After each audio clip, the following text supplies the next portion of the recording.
looks over the middle, throws complete to Schneider, and he's gone. Keeping it as finish, he's got room off the left side, and now he's breaking free. This is going to be an 88-yard touchdown. Fake the give. Throw, complete, touchdown. Hanson to kick it. It's a short, high kick taken from the 25, and Win Crack is going to return it 75 yards for the score.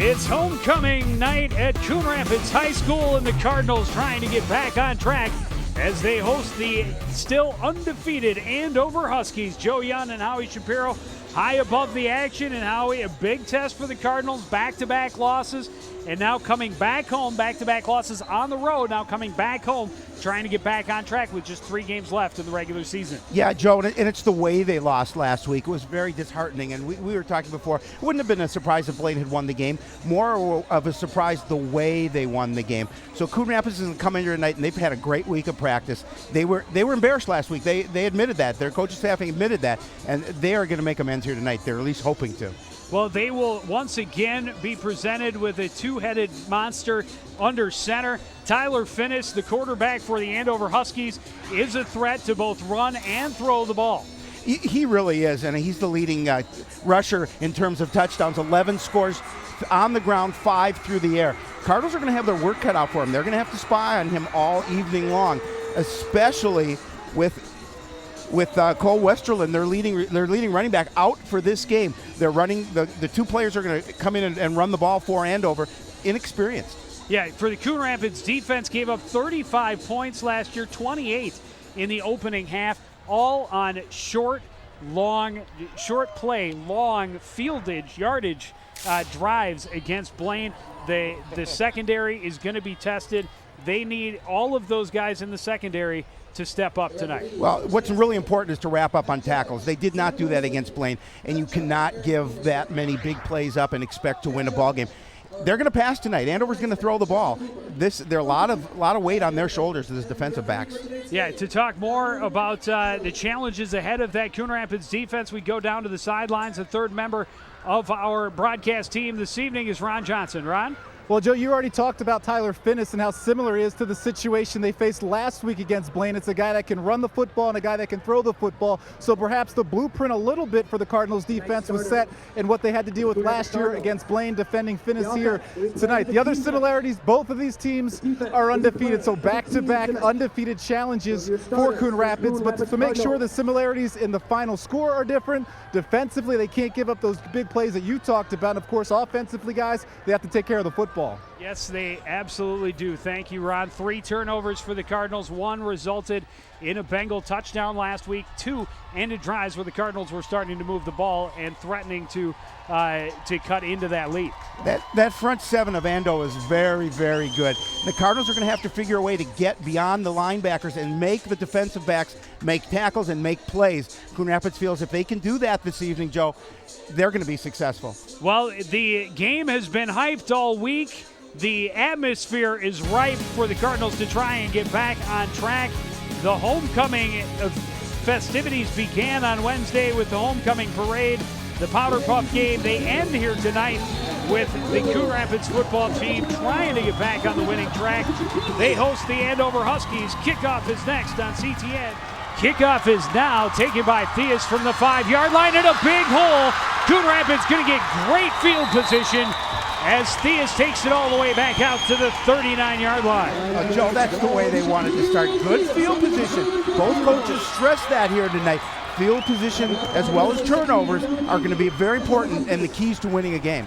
Well, for Coon Rapids, they had great field position to start with the ball almost all night again last week against Blaine. The Bengals started deep in their own end, but had no problem moving the ball 85 yards on one drive, 95 yards on another in the first half. Cardinals will start with 3 receivers wide to the left. Ossie under center. Single setback is Mo Ward. No, it is Antonio Ford. He will get the carry right up the middle. Not a whole lot there. Keeps his legs driving out across the 40, a gain of about a yard. He was actually fortunate to get that yard, Joe, because you saw how quickly that defense closed. We talked about their front 7. They're going to be active all night long. Take a look at the starters for the Cardinals. Up on the line, Duno, Sundgaard, Osowski, Hansen, and Polson. The receivers are Sean Bush and Tom Hansen. Tight end Malcolm Farley. The running backs are Bruno Simic and Antonio Ford. Alex Ossie is under center. Simic lined up in the slot on the left side on 2nd and 9. Handoff goes to Ford. This time big hole on the left side. Cuts it outside. Has a first down into Andover territory to the 47-yard line. Well, that young man, number 25 for Coon Rapids, Antonio Ford, can control this ball game. We'll talk about it after this. So look at the defense. You mentioned the front 7, Hartman, Akong, and Anderson. The linemen for Andover, the linebackers, Emmerich, Wolf, Wojciechowski, and Emmerich. And the secondary, Wenberg, Siebold, Dickey, and Bridgman. 1st and 10 from the Andover 47 after a gain of 13. Man in motion is Holder. Fake the give to him. Antonio again off the left side. Surges forward to the 45. A gain of 2. Well, Cardinals offensively trying to spread them out, Joe. They're widening up 4 wide. They're putting Malcolm Farley in the slot, also wide, lining him up wide, but that time 4 receivers in the set, hoping to open up that middle.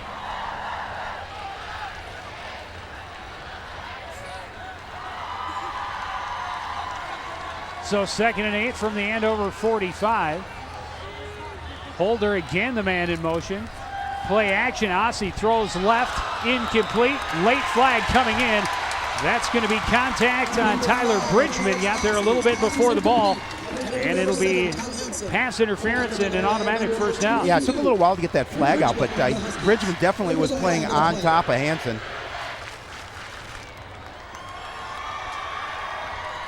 And that'll give the Cardinals a first down at the Andover 30. First down. We're going to see again good protection, just a quick drop. And there again, Bridgman, he kind of missed it in that play before, but he was on the back of Hansen. And that's one thing we didn't talk about. We've talked about the big plays and the turnovers, but penalties also could be a factor. Going for Hansen again, this time lofting it backside. Made the adjustment, but can't keep it in. Down inside the 5, 2nd and 10. I kind of gave a little bit of a push off the defensive back, but again, trying to make that adjustment. A quick throw by Ossie, and he's just going to try and get to the outside a little bit too far. Would have been a pretty amazing catch had he been able to come in with it. Well, he made a nice catch last week for a touchdown. Their only touchdown, of course, last week against Blaine. And that also would have, you're right, would have been a nice catch. They'd have been able to hang on. Hansen lined up wide to the right this time. Sean Bush out there with him. Farley wide left. Handoff goes to Ford, hit in the backfield, and he's going to lose about 3. It'll bring up 3rd and long. I think that was Thomas Anderson on the hit for Andover. Big number 75. That one fooled no one. 5'7", 2 1/4 nose tackle for the Huskies, making the play. So now 3rd and long situation for Coon Rapids, and I know offensively they, Coach Young always pulls a few things out. We'll see early on what they have in 3rd and long. Ossie will drop back out of the shotgun. 3 receivers right. Hansen, the man lined up wide to the left. Here comes the blitz. Little screen goes to Ford. Breaks the tackle, dives down inside the 25 to about the 23, but it'll bring up 4th and about 3. Well, I'll tell you, Ossie did a really nice job of getting rid of the football. The Huskies brought the blitz. You're going to see here untouched, and he's able just to get it off to Antonio Ford. Unfortunately for the Cardinals, Ford wasn't able to pick up the first down, but they are going to go on it. They are going to go for it on 4th and short. I think it's 4th and 4. They're going to call it 4th and 4 from the 24. Holder, the man in motion. And Andover flinch. Yep. And I think the Coon Rapids Cardinals able to draw them offside. Offside. 5-yard penalty. That's a huge penalty, too big penalties against the Andover Huskies on defense in this drive. Well, Joe, especially on 4th and 4, you know, as a defensive coordinator, and of course as head coach Wilkie can't be happy with that particular play by his defense. You have to know the snap count, and you can't go before the ball moves. So 1st and 10 from the Anoka 19. 5 receivers in the game for Aussie. Empty backfield, Holder in motion, gets the carry running right, trying to cut it upfield. Not a lot there, stopped just shy of the 15. It'll be a gain of about 3.5. That time it didn't fool the Huskies. Ryan Emmerich and Gabe Wolf on the tackle for the Huskies. Again, you see both linebackers closing inside. Wolf and Emmerich able to make the play after a short gain. They call it 4. 2nd and 6 from just outside the 15-yard line. Seamich lines up in front of Ford in the backfield. Farley, the tight end, on the left side. Man in motion is Hansen. Give goes to Ford, looking for room left side. Nothing there. That hole collapsed quickly. It'll be 3rd and long. 3rd and long, and that middle is so tough to run against Andover. Cardinals are going to have to maybe try and spring something to the outside. And that 3-4 defense, they're very active inside.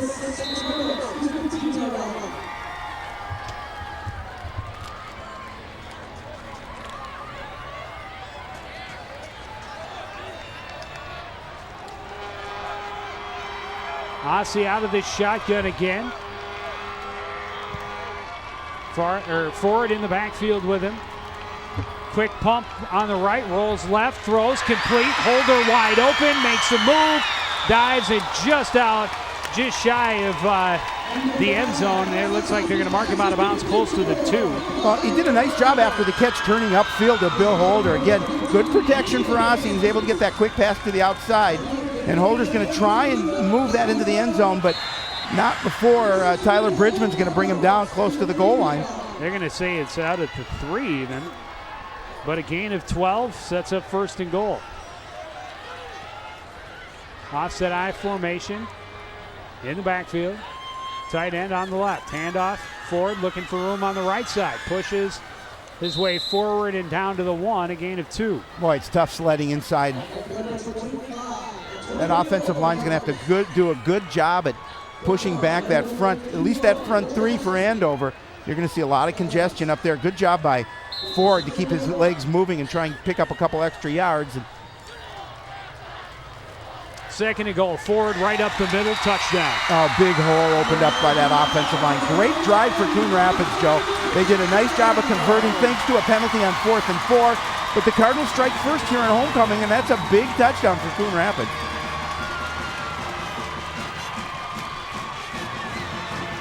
Seven carries for 17 yards and a touchdown for Antonio Ford on the opening drive. Look at the huge hole right up the middle on 2nd and goal. Yeah, that was Osowski and Steve Hansen opening up that big hole for Ford to run through. Rob's kick is up. It is good, and the Cardinals have a 6-0 lead. Well, the Cardinals need that. You know, after last week, granted they scored first against Blaine. Hopefully that now, as they get back on the defensive side of the ball, they learn a few things from what they did. Basically not giving up that big play, but again, just great movement up front for Coon Rapids, opening up the hole for Antonio Ford. And Antonio just big smile on his face as he's able to get the first score of this game. Yeah, the offense clicking pretty well. The majority of the load carried by Antonio Ford, as we talked about, 7 carries for 17 yards. Alex Hasse was 2 for 3 for 21 yards, but 20 free yards on 2 penalties against Andover certainly helps on your opening drive. Coach Young talked to me earlier about special teams play from his squad here tonight, and kickoff return it has to be so important to limit their field position. With a team like Andover who scores over 30 points a game, you don't want to give them field position. You want to make your defense, of course, play them tight down towards their end. Charles Taylor is the deep back. Logan Quinn and Trevor Mickelson No, excuse me, Patrick O'Donnell, the other D-backs. It'll be O'Donnell who will field it from the 14. O'Donnell looking to get back to the middle of the field, hit and dragged down at about the 25. So not bad field position for the Huskies to take over. Oh, and that was a nice tackle by Robert Copeland as he's coming in, making sure that Andover's not going to start in great field position. Head coach Rich Wilkie talking to his offense before they go on the field. Let's take a look at the pulse of the scoring drive for Coon Rapids.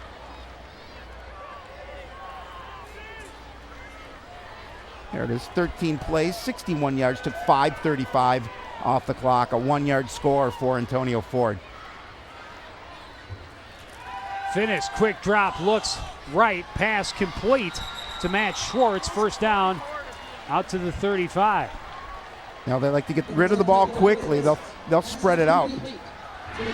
To look at the offense for Andover, Nagel, Ostendorf, Wendorf, Putz, and Olson up front. Daniels, the tight end, Schwartz and Wagner, the receivers.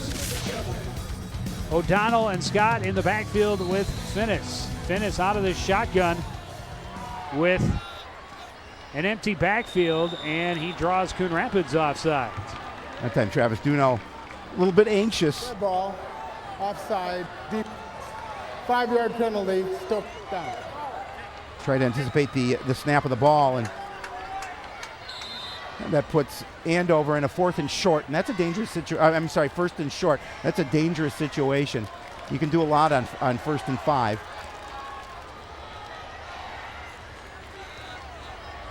On 1st and 5, the handover goes to Briggett. He breaks an arm tackle, has a first down out close to midfield.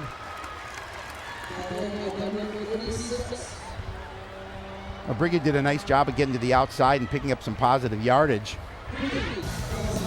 Look at the Cardinals on defense. Flo Conserli, Travis Duno, Dylan Garski, and Robert Copeland up front. Cederstrom, Sargent, and Seamich, the linebackers. Barquest, Theus, Ryerson, and Ref in the secondary.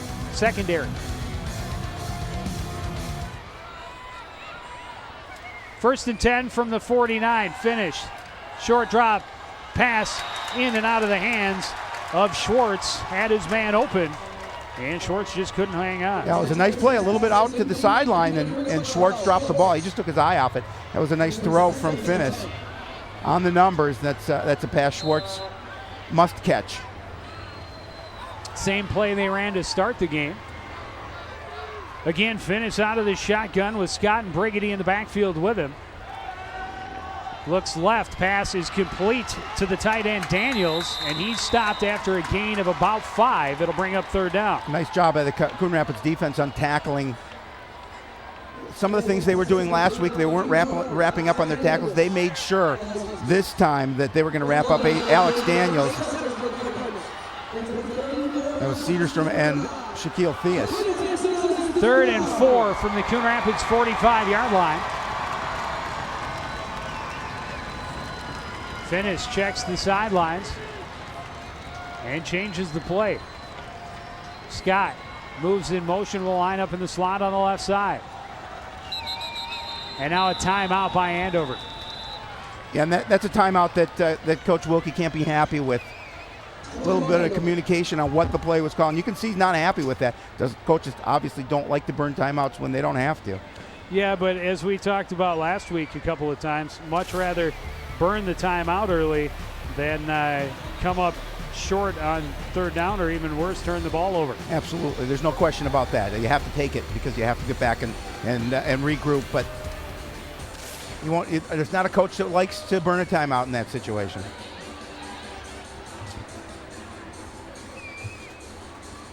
Big 3rd down play here for the Coon Rapids defense. Would love to force the Huskies to come off the field, but you know it's a tough call depending on how this play plays out. Maybe 4-down territory depending on what the yards to go with. Absolutely. I could see the Huskies doing that in that situation. Though, even though Cardinals with the 7-0 lead, we'll see what they have called here. Briggity and Logan Quinn in the backfield behind Finnis out of that kind of half shotgun. Fakes the give to Brigady. Finish stopped at the line. It'll be 4th and 4. Well, now there's the decision, Joe. Do they go for it on 4th and I don't know if that was a 4th and 4? broken play or what, but the Cardinals exploded through the line and were right there. Bruno Simic immediately hit Brigady. Had he gotten the handoff, he would have lost yards. Yeah, well, the Huskies have, I don't know if that's an official's timeout for equipment adjustment. Equipment, finish.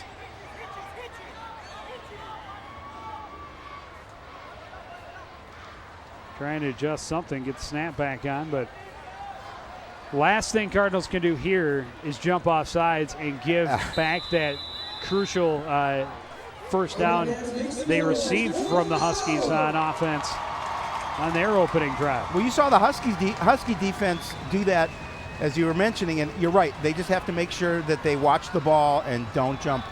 Don't jump early. 4th and 4, finish out of the shotgun.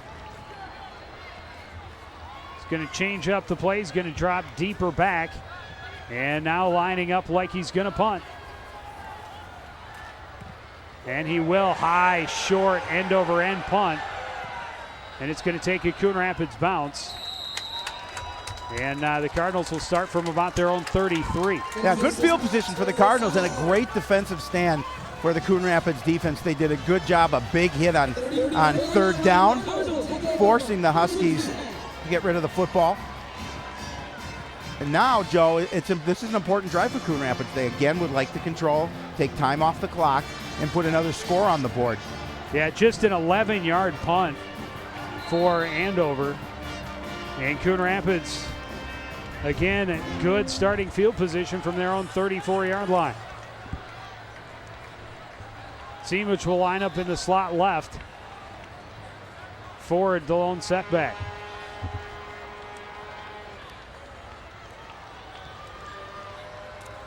Ossie fakes the quick screen, hands off to Ford, hit immediately, dives forward, able to get about a half a yard, but it'll bring up 2nd and long. Oh, nice play by Tyler Hartman, who shed a block and made that tackle.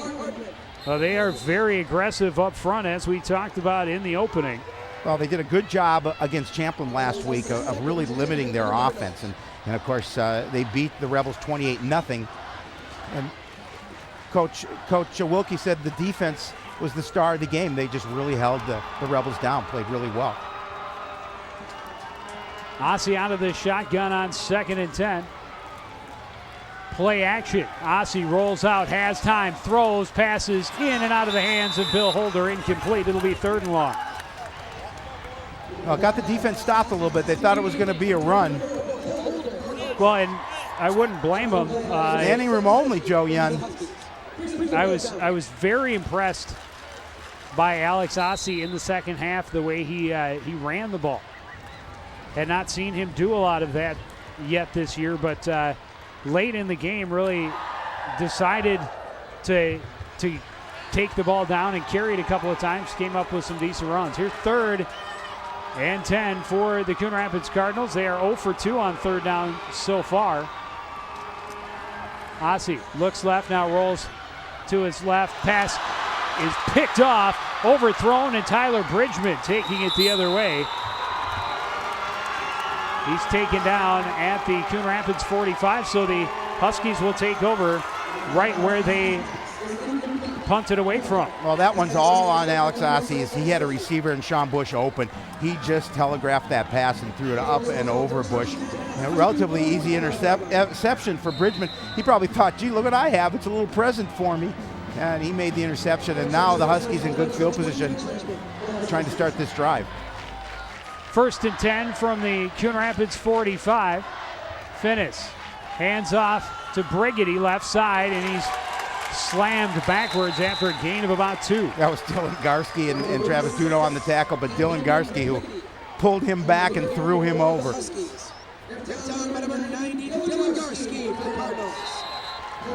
Watch it again. Big number 90 is going to have none of that in Brigady, and he's just going to corral him and throw him to the ground. 2nd and 8. Man in motion is O'Donnell. Handoff goes to Brigady left side. Hit at the line of scrimmage, spins his way forward for a gain of about 2 more. It'll be 3rd and 6. Now, their running game is not getting going here tonight. And we talked about the possibility that Andover is going to want to have to end up throwing the ball, and we're going to see it here on 3rd and long.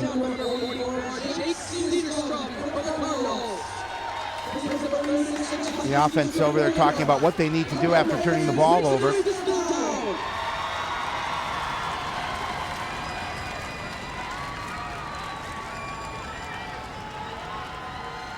Finnis, straight drop, looks to his left, throws, pass is complete over the middle to O'Donnell. First down to the Coon Rapids 25-yard line. Oh, what a nice pass by Finnis as he was just about to get hit.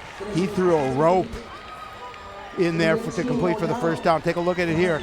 You're going to see him just get it away before a couple of red jerseys were going to be all over him, but a nice completion to Patrick O'Donnell, and the Huskies keep this drive going. 16-yard gain, ball at the Coon Rapids 25. Empty backfield for Finnis on 1st and 10. Out of the shotgun. He's going to tuck it and run. Trying to get around on the right side. Cuts back, has a good gain. Looks like he'll be just shy of another first down. Well, we talked about Finnis being a double threat, and that time again he does it on the ground, picking up some great yardage as he's going to be about a yard short of that first down.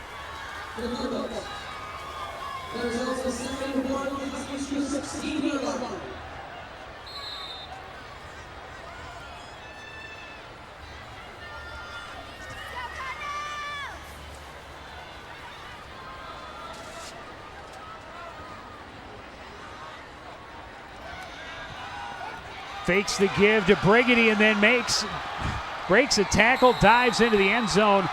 A 16-yard score for Tyler Finnis. What a great fake to Brigady that took the defense right out of the play, and Finnis realized he had a lane to run. And then he makes a nice move to freeze the I think that was corner. I think it was Theistic, the safety. Yep.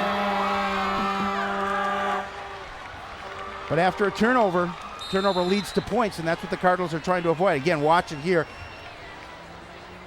No, it was the move. It was the linebacker. Simic. Yep. He faked the pitch, and Simic fell for it. Kick by McLaughlin is up and good, and we're tied at 7. More importantly, the Cardinals giving points up on a turnover, and defense played pretty well. It's tough to keep this team down, a team that's averaging over 30 points a game. We're going to see it again, just the fake the give. And there's the fake on Simic. And Finnis doing a nice job of just rolling into the end zone for the score, and we're tied up at 7.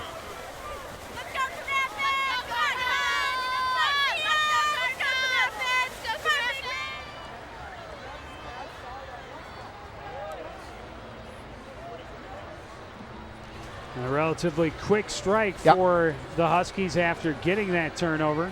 Well, that's what they can do, Joe. They're quick scoring offense, and we saw Eric Klein, a double threat quarterback, and Finnis is maybe not quite as good, but awfully good. Pretty close. I'm sure people in Andover would be disagreeing with me.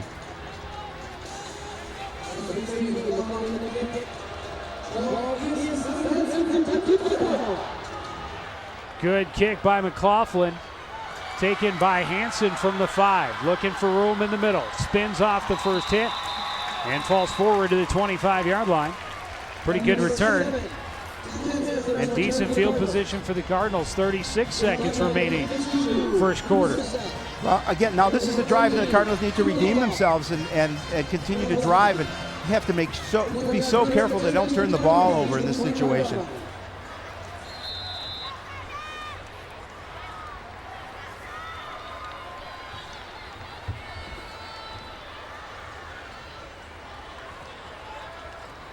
Pitch goes to Ford, looking for room around the left side. Dragged out of bounds after a gain of about 3. Now Cardinals trying to spring Antonio Ford to the outside. Good job by the inside linebacker on pursuit. Inside and outside linebackers making the tackle. 5 plays, 45 yards, took 2:23 off the clock, and a 16-yard touchdown run for Tyler Finnis, his 12th score of the year. on the ground.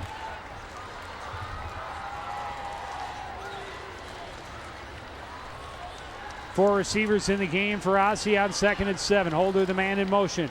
Give goes to Ford. Not a lot there on the right side. Maybe a half a yard. It'll bring up 3rd and long. Yeah, they're trying to test that middle of the defense, and it's just not working so far for Coon Rapids. I mean, give credit to the front 7.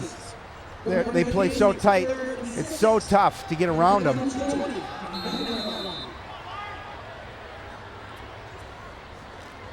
And that'll probably do it for quarter number 1. Coon Rapids scores first, but Andover answers after the first turnover of the game, and we're all tied up 7-all after the first 12 minutes of play. We'll be back with the second quarter right after this. You're watching live high school football on CTN.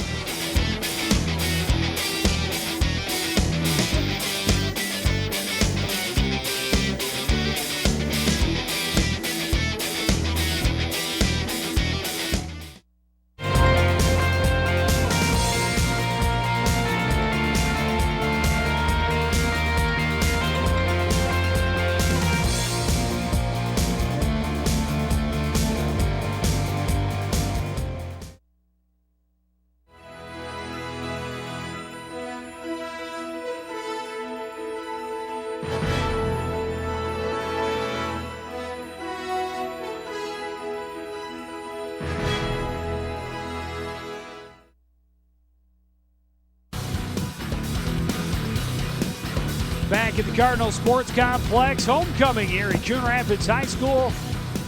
The Cardinals have the ball facing 3rd and 6 as we start the second quarter.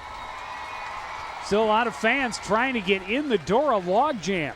I think the Joe Young bobbleheads are probably gone, and people should, they fight to Gotta get in get here those. early. Those are collector's items.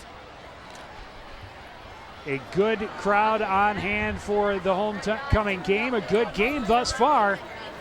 We're all tied up at 7 apiece.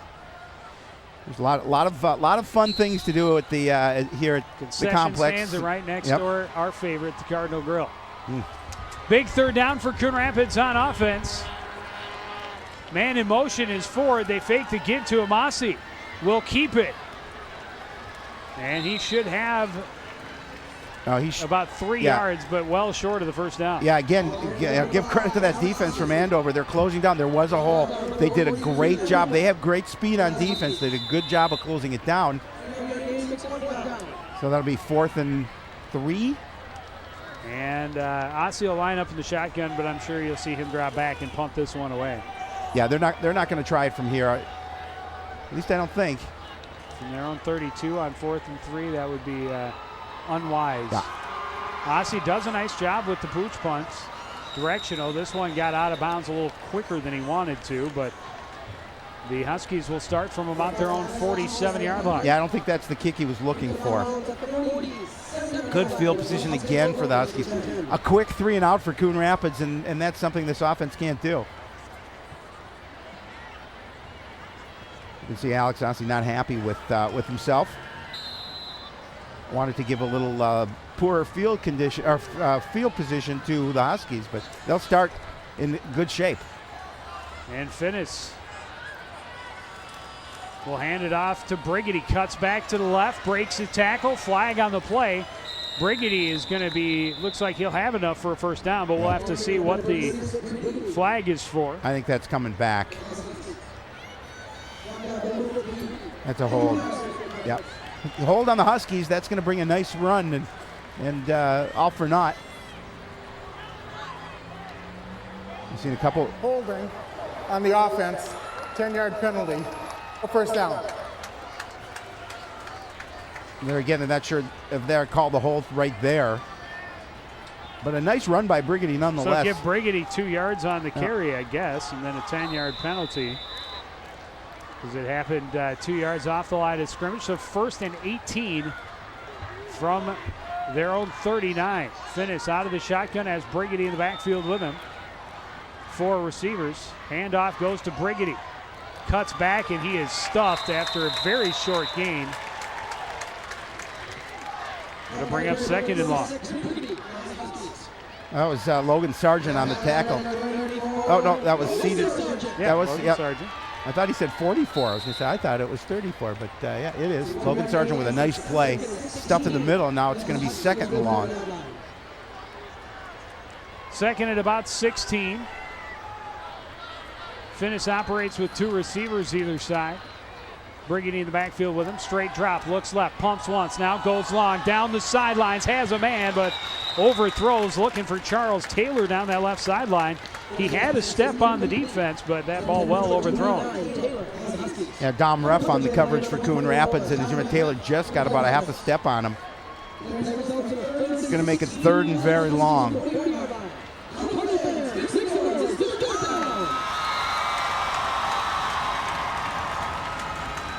Well, if you're a Cardinal defender, do whatever you need to do to make sure they don't get past that first down marker. On third and long, this is a play defense should stop. Finnis, straight drop, throws quickly right side, incomplete, intended for Patrick O'Donnell. Well, Joe, the defense did their job on that drive, stopping Andover, aided by a penalty. And look at that penalty really stopped that nice gain by Briggity and put him in deep field position. They weren't able to recover, and they're going to have to punt the ball away. Yeah, he had an 11-yard gain on that. Instead, it went from being a first down to being second and 18. So now Tyler McLaughlin on to punt. Gets away a good one. Fair catch called for and made by ref at the 29. Yeah, that was a nice punt. Good hang time. This really just able just to call for the fair catch, and they'll start in relatively good position for this drive. Maple Grove and Anoka tied up at 7. Anoka still looking for their first win. Maple Grove got one. They do have one. Anoka's the only team in the conference without a win. Remember, Maple Grove beat either Centennial or Park Center. I think it was Centennial. I believe that. I just don't remember. So Coon Rapids starting from its own 29-yard line. Give goes to Ford right up the middle. Surges out to about the 32-yard line. They've not had a lot of success running the ball up the middle so far here this evening. Well, we have not seen number 38 yet. No, we have not. A little bigger in Mo Ward, a little bigger back, a little different running style. Well, and you've got 2 guys with. There's Mo. I would expect to see both of them on the field, making defenses have to keep tabs on both of those 2 young men. It's a lot easier to keep tabs on 38 when he's on the sideline. Holder, the man in motion with 5 receivers. He gets the carry running left, got some blocking out there. Yeah, it's coming back. That's a hold. A hold is going to be called. Yeah, it was an obvious hold by Coon Rapids. Got about 4 yards on it. But.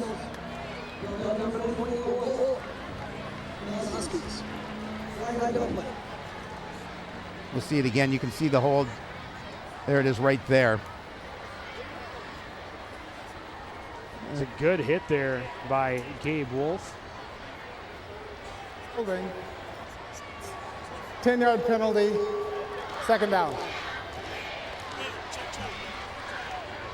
10 yards from the spot of the foul, so it backs him up to about the 23-yard line. So it'll be 2nd and 16. Coon Rapids, they scored on their first drive against Blaine and had difficulties doing anything after that. Here, it's kind of similar. What the difference is they don't have any big play scores from Andover like they did against the Bengals. They're staying in this ball game at 7. So now it's Coon Rapids facing 2nd and long. The draw goes to Ford. Nice hole left side, cuts and drives his way into Tyler Bridgman as Bridgman stepped up. But Ford took the hit to him. It looks like he got back close to the, not close to the original line of scrimmage. I thought he got much better. I did as well. The yardage than that, but it'll be 3rd and about 13 from the 27. Well, 3rd and 12. Coon Rapids has yet to convert a 3rd down. 0 for 3. On 3rd and 12, Ossie, quick pump, rolls right, has time, now throws back to his left, incomplete, well underthrown, and looking for Tom Hansen. Again, fortunate for the Cardinals there wasn't a defender there because that pass was well in front of the receiver. That's going to bring up fourth down, and the Cardinals will have to punt again. Well, Josh Schraub will handle the punt. So far, we've seen each quarterback punt once and each punter punt once. Charles Taylor, the deep back for the Huskies, standing at his own 36-yard line. Josh Schraub from just inside his 15. Gets away a good spiraling punt. No fair catch. Taylor pushed back. Ball comes loose. Coon Rapids on top of it, but no, that's going to be no fumble. But Taylor might have wanted to fair catch that.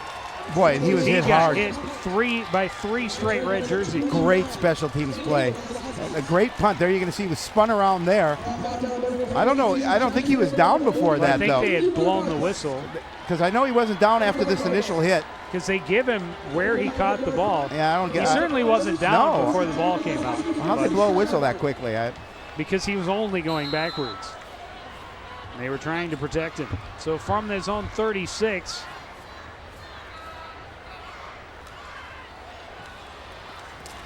they give Wint to Brigady, and Brigady dives forward close to the 40.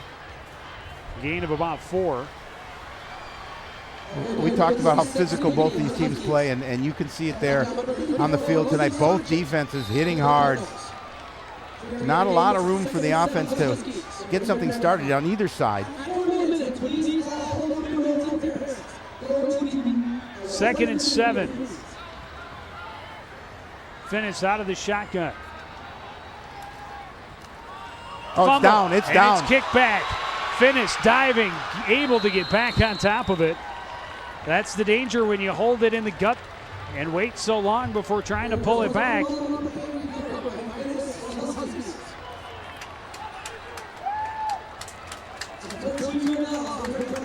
Big loss for Andover. Huge. Again, you see it there, and it's a loose football. 27. It's a 12-yard loss. Brings up 3rd and 19. Finished did a nice job to get back on that football. Yeah, after it got kicked by a lineman. So 3rd and 19. Finished looking to the sideline. Neither team doing well on 3rd down. The Huskies just 1 of 3 tonight. The Cardinals 0 for 4. Finis has time, throws over the middle. Ball was tipped, incomplete, intended for O'Donnell. Again, good pressure up front by Coon Rapids. Finis had to get rid of the ball, but Cardinals good coverage, making sure that they were not going to let the receiver behind the first down marker. And the Huskies now again will have to punt.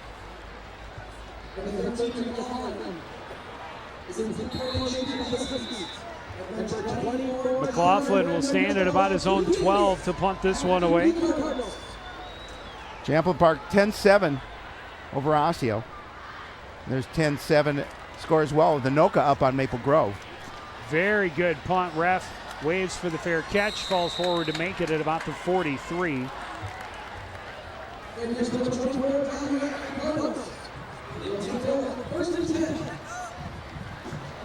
We're just told that Osseo just scored to make it 13-10, looking to kick the extra point over Champlain Park. 7 minutes remaining here in the first half.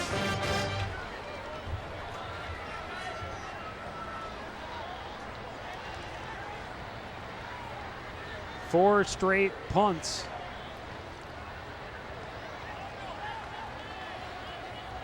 In this second quarter, handoff goes to Holder. Flag flies on the near side. Holder spins and is across the 45 to the 46, but I think this is going to be a legal formation. Yeah, it will against Coon Rapids. And both offenses have a hard time moving forward.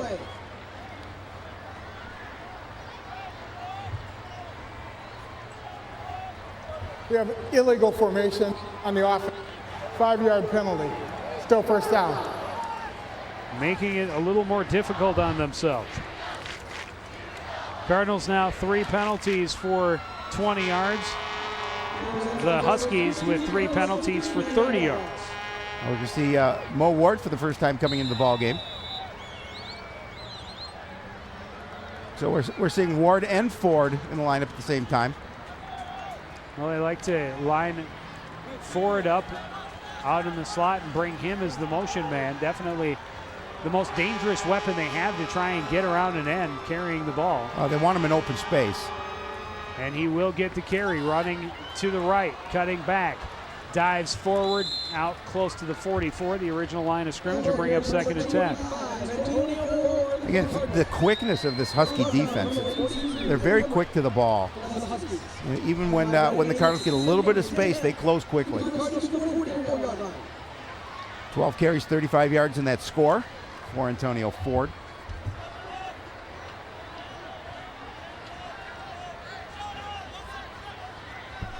Lined up to the near side, Holder and Bush, the receivers, out wide left. Farley lined up in the slot on the left. Ford in motion, fake the give to him. Ward will get it instead. Stopped, still trying to push forward, but nowhere to go. It'll bring up 3rd and long. It's right now, it's virtually impossible for the Cardinals to run up the middle on this defense. There's just no real estate for them. We'll see if what they're trying to do is open up for another play.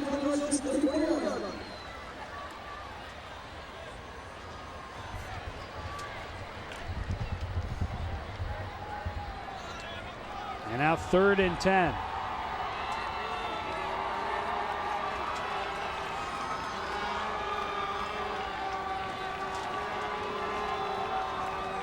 Ossie looking right side for Hansen. Pass is overthrown and incomplete. Good coverage downfield. And Ossie just got rid of the ball before he was hit. He took a big shot from Gabe Wolf and getting a little coaching from on the sideline after that. The Cardinals will again have to punt. See if Taylor goes for the fair catch this time. Patrick O'Donnell back deep with him. They're standing just inside the 15. Robb from his own 32-yard line. High snap. Has time. Gets away a good high punt. It is going to bounce. And Coon Rapids will fall on it. Coon Rapids trying to say it hit an Andover leg, but I believe that hit a Coon Rapids leg. All the Coon Rapids coaching staff pointing in their direction. Go down to the sidelines. Ron Johnson, what do you have for us? Well, guys, most of the first half I was over on Coon Rapids side, which was pretty relaxed. So I came to check things out here at Andover, and pretty relaxed here. In fact, Coach Rich Wilkie said, hey, guys, don't worry. We've got these guys right where they want them. So right now, both teams probably just kind of waiting for something to happen to get excited, but still pretty relaxed right now. Well, still anybody's game, certainly. Thank you, Ron, with a little less than 5 minutes remaining in the first half. Well, something's upsetting head coach Rich Wilkie. Andover taking over from its own 28-yard line. Finnis.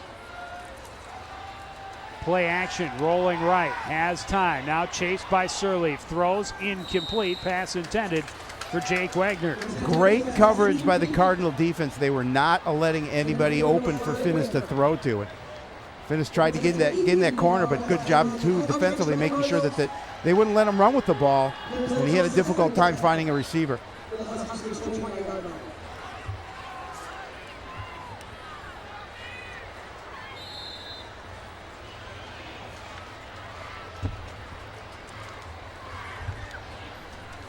Second and 10, O'Donnell in the backfield along with Brigady. Finnis out of the shotgun. Keeps it right side. Hit and taken to the ground by Theus after a gain of about 5. Well, nice open field tackle by Shaquille Theus. And a nice fake to the inside, and then Finnis pulls it out. We saw him lose one on a play just like that, but then Shaquille Theus comes with a big tackle to make it 3rd down. About 5 on the, so 3rd and 5.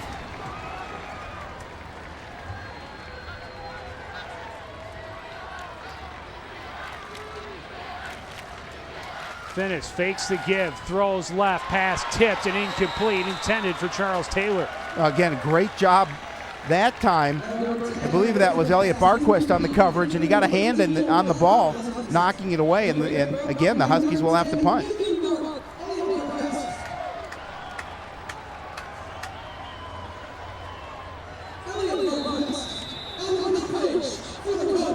McLaughlin has punted well in the last 2 attempts. Good distance and good height, and has been no chance for a return. This one more of a line drive. Theus the one coming up to make the fair catch this time. Coon Rapids will start from its own 41. And McLaughlin, he held that ball for a little while.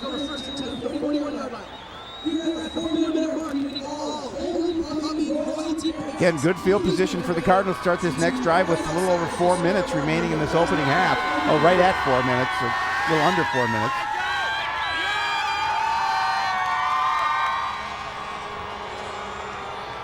Well, the defense is playing very well. They have definitely taken over here in the second quarter.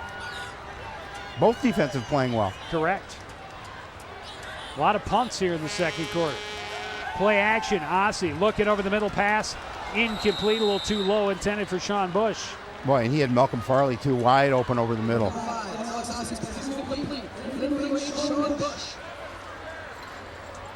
Again, the big pressure up front, and he gets rid of the ball, and that is off target. He had Bush open right in front of a defender.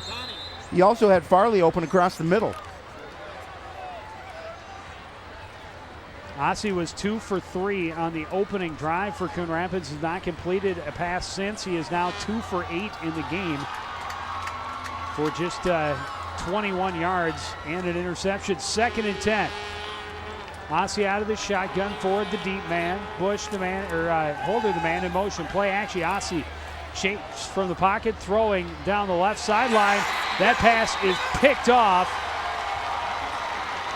Tyler Bridgman getting hold of an Ossie pass for the 2nd time tonight. Again, good pressure up front, forcing Ossie out of the pocket and throw on the run, and again overthrowing a receiver.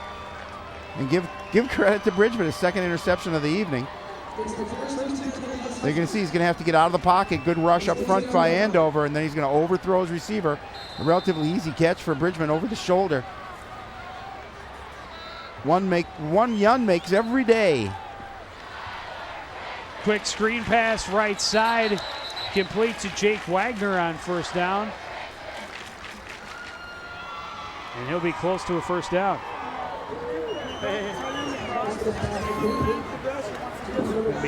Looks like about a line. It's going to be about a yard short. Oh, it looks like he may have had his foot on the line. Got away with that. 2nd and short. Finis out of the shotgun. Drop. Now pulls it down and goes forward. Cuts right, has a 1st down. Taken out of bounds at about the 38 after a gain of 7. Yeah, nice job. He obviously gets the 1st down, and he stops the clock by running out of bounds. 3:30 remaining in the opening half. The Huskies trying to put some points on the board before the break. And of course, Andover will get the ball back at halftime as well.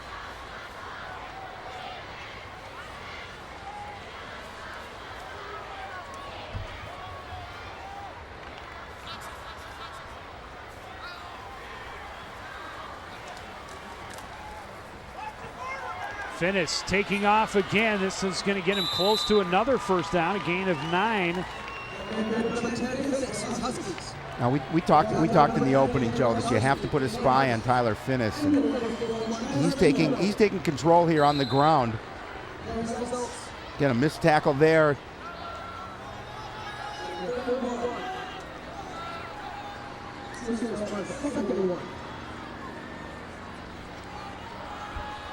Second and a yard. Clock ticks under 3 minutes to play 1st half. Finis out of the shotgun. Flag flies. And that's probably going to march back the offense. Yep, that will. Ball start, offense. 5-yard penalty, 2nd down.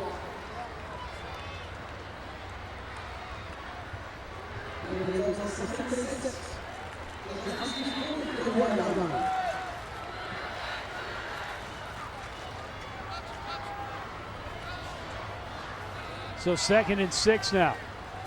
Finis, quick throw to Wagner, right side, good blocking in front of him, has a 1st down and more. Into Cardinal territory, spun down inside the 40 at about the 38-yard line. Oh, great block on the edge, sprung him. And he's able to pick up that a number of yards after catch. And the Huskies moving the ball. There you get just a quick throw to the outside. Wasn't a pretty pass, but there's a nice block on the outside. Allow him to cut back up and pick up some great yardage. Longest single play of the evening for Andover thus far, 21 yards. 1st and 10 from the Cardinal 37. This pitch is dropped by Mike Donahue.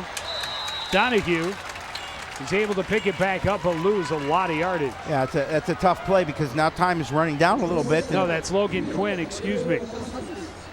We'll see it again. Just the pitch to the outside, and Quinn couldn't get the handle on it. And Seamish doing a good job of making sure to grab a hold of him. And Quinn had to make sure they kept possession of the football. There's going to be 5 yards. 2nd and 19. And nothing called.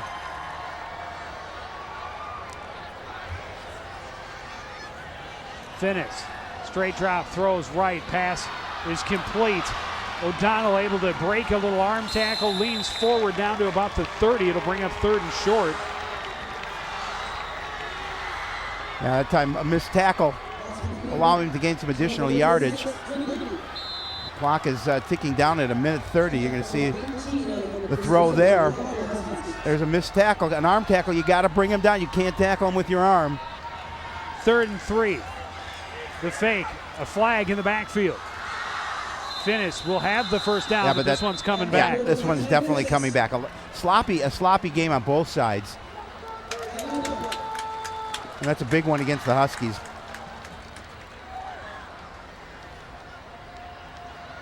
Illegal motion. Offense. 5-yard penalty. 3rd down.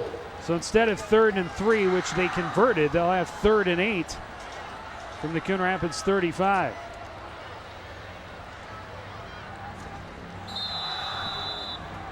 Well, the clock continues to roll with 1:12 remaining.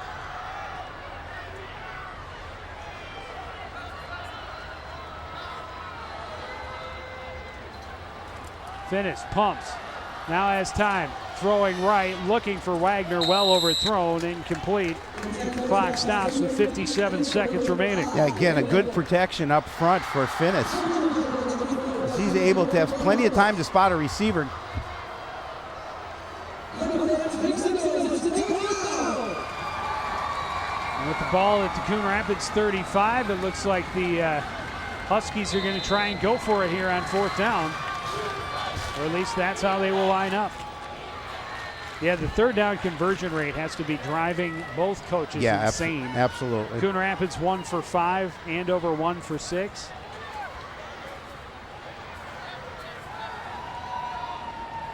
So on 4th and 8 from the 35, Finnis looking left, has time, throws right, has Wagner too far. Excuse me, that was Logan Quinn stretching out for it in the end zone.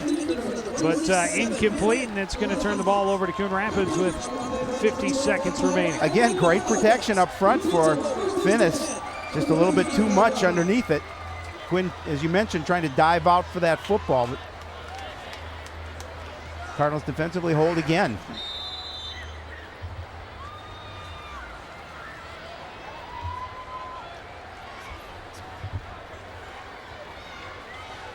Coon Rapids going to line up with Travis Withers in front of Ford. Ford will push his way forward for a gain of about 5.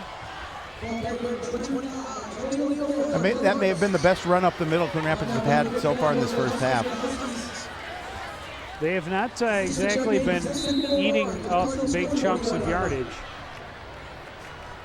But with under 30 seconds remaining first half, looks like Coon Rapids relatively happy to just run out the clock.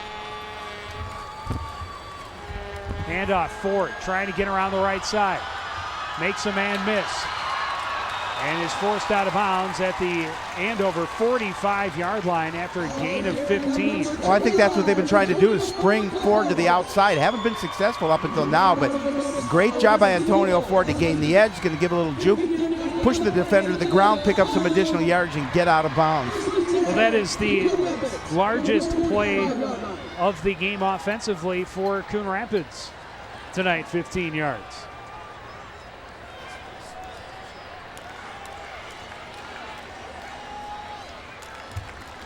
So with 9.2 remaining, do they take one shot?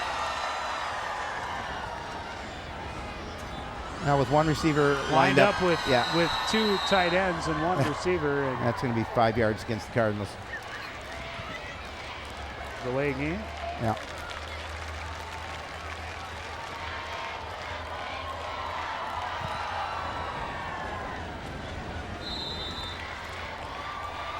So what you're saying is it's highly unlikely that they're going to take a shot downfield. Well, you know, if you spread them out, that's one thing. One receiver out to the outside, and I think they'll just run this ball. Maybe that's the sneaky That part. could be. You got a fast tight end in Malcolm Farley. They're going to throw it. Pass batted down at the line. I'm not sure if that was Ryan Emmerich or one of the other guys who got up and got a paw on it. But well, one thing, didn't take a lot of time off the clock.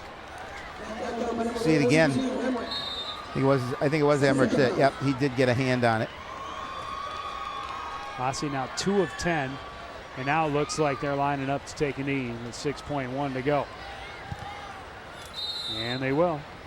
And that will take us to the halftime. A defensive struggle as we reach the midway point. And Howie, I think that's got to favor Coon Rapids.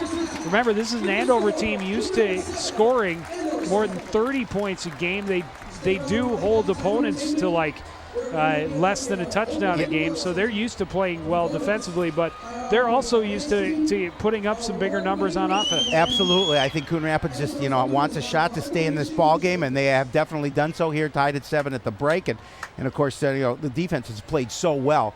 The Huskies offense will be back on the field once the second half starts. Have not given up the big play, but they have turned it over a couple of times. Let's go down to the sideline. Ron Johnson is with Anoka head coach Rich Wilkie. Ron?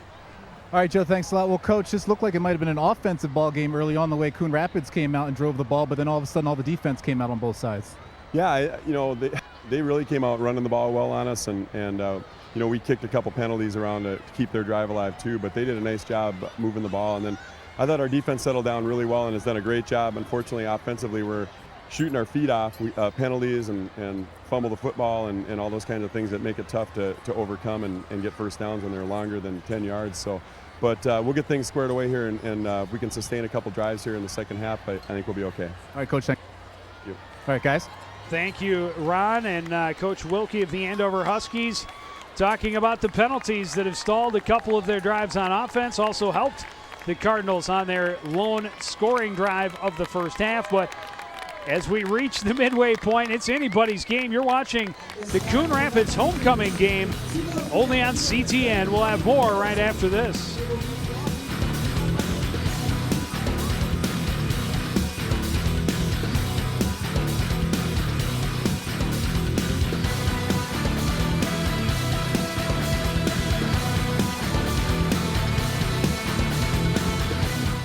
Sports Prep Zone is the place to find coverage of local high school sports in the North Metro. SportsPrepZone.com is a free online source for sports that gives you a chance to get in the game by posting your photo or video highlights, commenting on stories, or chatting with other players, fans, and coaches. Build your profile so you can follow the sports coverage you choose. Get text alerts when you're tagged in a photo or story. Check rosters and calendars to find out who's on the team and where the next big game is. To be part of the action, visit www.abcnewspapers.com and follow the link to Sports Prep Zone.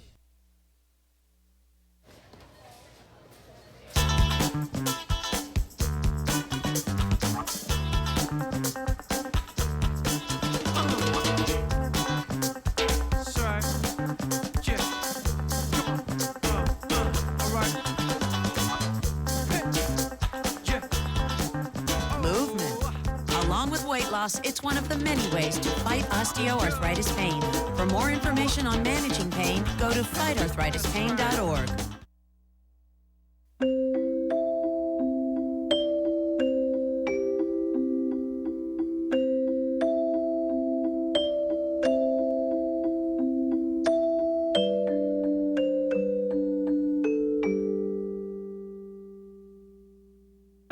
Lead paint poisoning affects over 1 million children today. Dust from lead-based paint could cause violent behavior. If your home was built before 1978, log on to leadfreekids.org.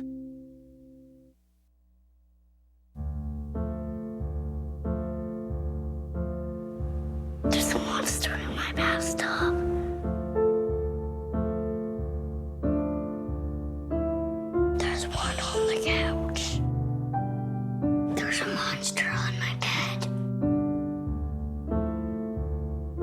innocent things from triggering an asthma attack. Please make the monsters go away. Learn how to stop their asthma attacks at noattacks.org. All the action, all the emotion, all the excitement. It's all here. Cardinal Sports Live on CTN. Be sure to watch CTN's live coverage of high school football as Coon Rapids takes on Maple Grove only on Cable Channel 15.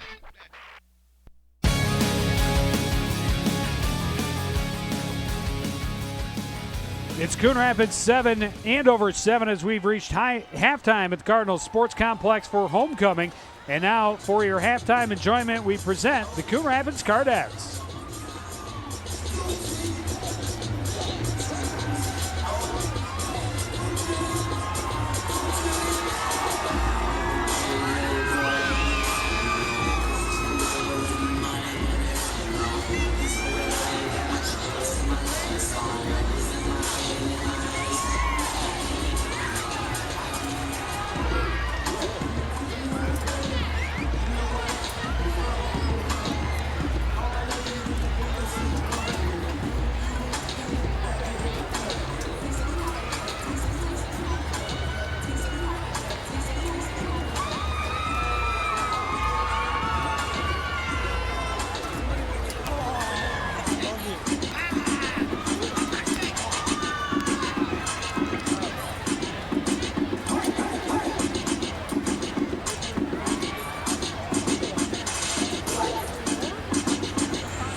One more time, a nice round of applause for our Coon Rapids Performance Dance Team.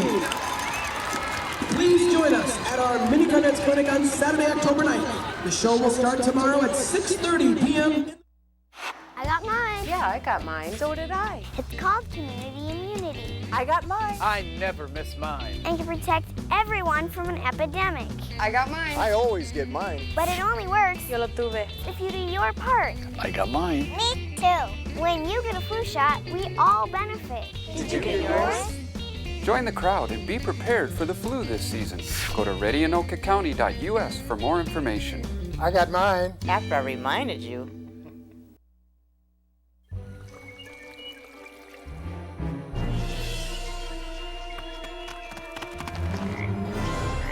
Let's turn over this log. Yeah.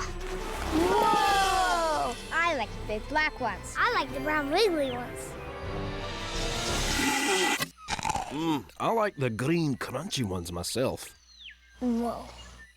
Get out and explore nature. There's surprises everywhere. Go to discovertheforest.org. Anyone up for dessert? There's a place, not so far away, a place where you don't have to keep the volume down. You'll find all sorts of creatures in this place without have to. The silly you, the proud you. You may even meet the curious you. It's tickling me. You! Ask your parents to take you to this not so far away place. Come to the forest, where the other you lives. But first, stop by discovertheforest.org.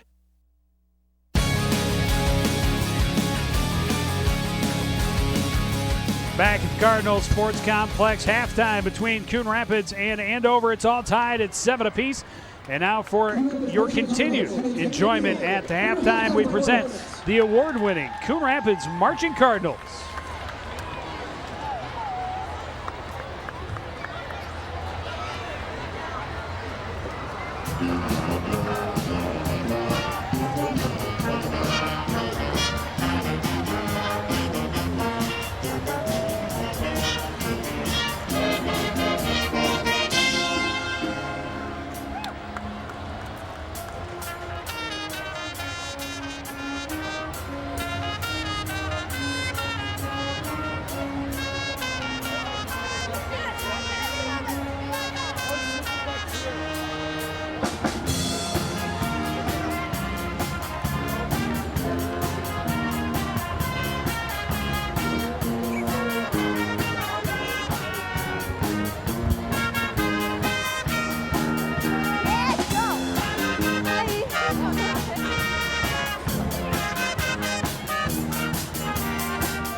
You don't have to be a hero to be a hero. When you adopt a child from foster care, just being there makes all the difference.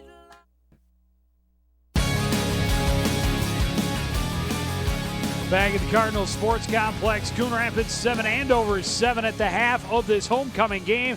And Howie, we expected to see a little more offense out of these two teams, but we knew that it was a possibility that these teams could turn it into a defensive struggle, and that's definitely what we've seen in the first half. Yeah, they both like to play physical brand of football, and I'm not as surprised to see the fact that these two defenses are dominating here tonight.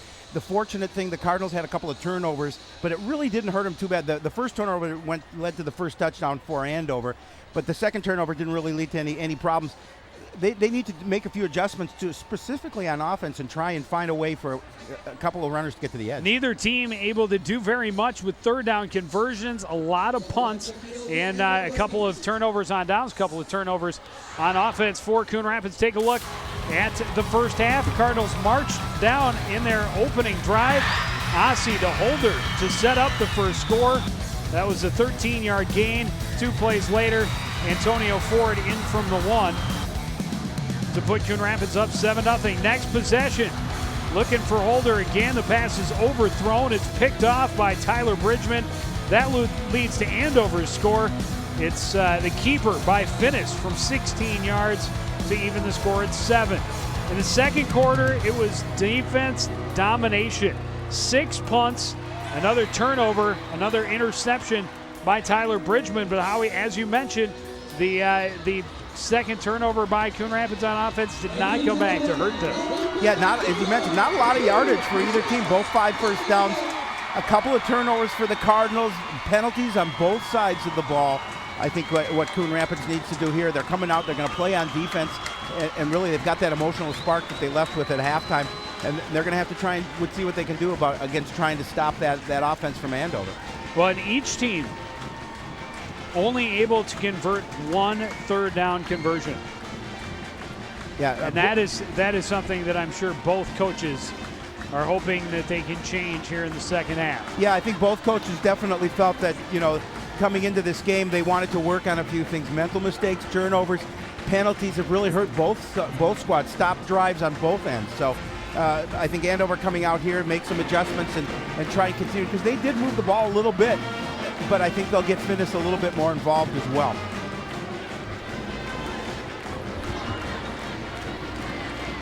Well, yeah, Finnis has not carried the ball a lot, but that one very effective for the touchdown. But only a handful of carries. He's throwing the ball a lot more. Let's go down to the sidelines. Ron Johnson has Coon Rapids head coach John Young. Ron? Well, Joe, thanks again, Coach. You got to be happy with the defensive effort in that first half, but how do you find that offense that you had in the first drive? I tell you what, Andover's got a good defense too. It's definitely a defensive struggle. Our defense has kept us in it. We've had some unfortunate mistakes on offense.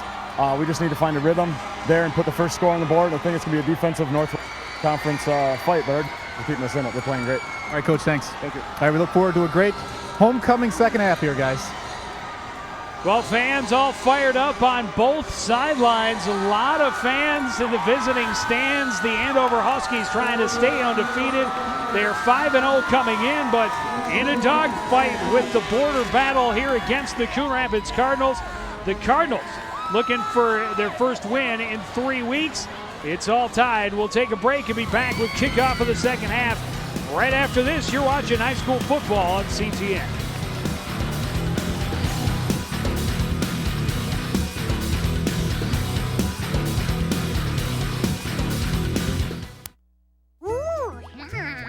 Every child is curious. George, look what I found. Turn their curiosity into a lifelong love of learning. That's a periscope. It's one of the most important gifts you can share. Create a curious reader. Oh, you want to build a castle like that one? This is super bedtime reading. Share a book together today. Visit read.gov.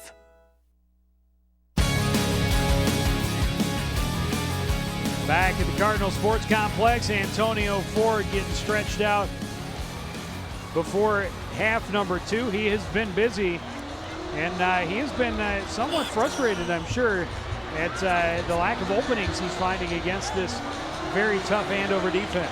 Well, especially lack of openings in the middle. Antonio's been finding some yardage on the edge, and I think that's what they'll continue to do, is to work him around the edge here in the second half. And I think he's going to be a big cog in this offense for Coon Rapids, especially if they're going to get the victory. There's some additional scores. Anoka 10-7 over the Crimson from Maple Grove at the break. Osseo 14-10 over Champlain Park, also at the break. A couple of out-of-town scores from the Northwest Suburban Conference. Josh Robb ready to kick it away for the Coon Rapids Cardinals. Charles Taylor, the deep back for Andover.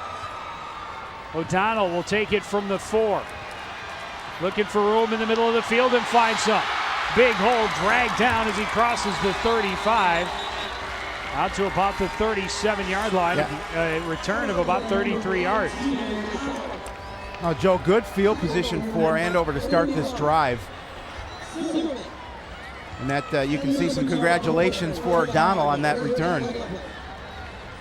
Well, and he had a lot of help in front of him. Yes, he did. Great wedge created. Oh, and a flag. That's kind of been the story of this football game. And this one is dropping them way back. They're going to start from the 10-yard line instead of the 33. Well, that's a big break for Coon Rapids. Well, that's why that wedge works so well in the middle, I guess. Oh, we have a new camera. Always assisted on the, if you hold them in the middle. Finnis, hands off to Brigady. He's wrapped up immediately and dropped for no gain. I think they may give him a yard. Half a yard. Half a yard, yeah, at best. Well, the Cardinals coming out here and picking up where they left off, certainly in this first snap from center in the second half. Tough defense. Well, and you heard on the way into break at halftime, Coach Wilkie talking about shooting themselves in the foot, and they had to stop doing that, and they do it on the opening kick. Brigady looking for room on the right side this time. Won't find a lot, a gain of 2, maybe 3, but it'll bring up third down. Ball at about the 14. Yeah, I think they'll give him a couple of yards on that play. Well, they said it's 3rd and 6. It's a long 6.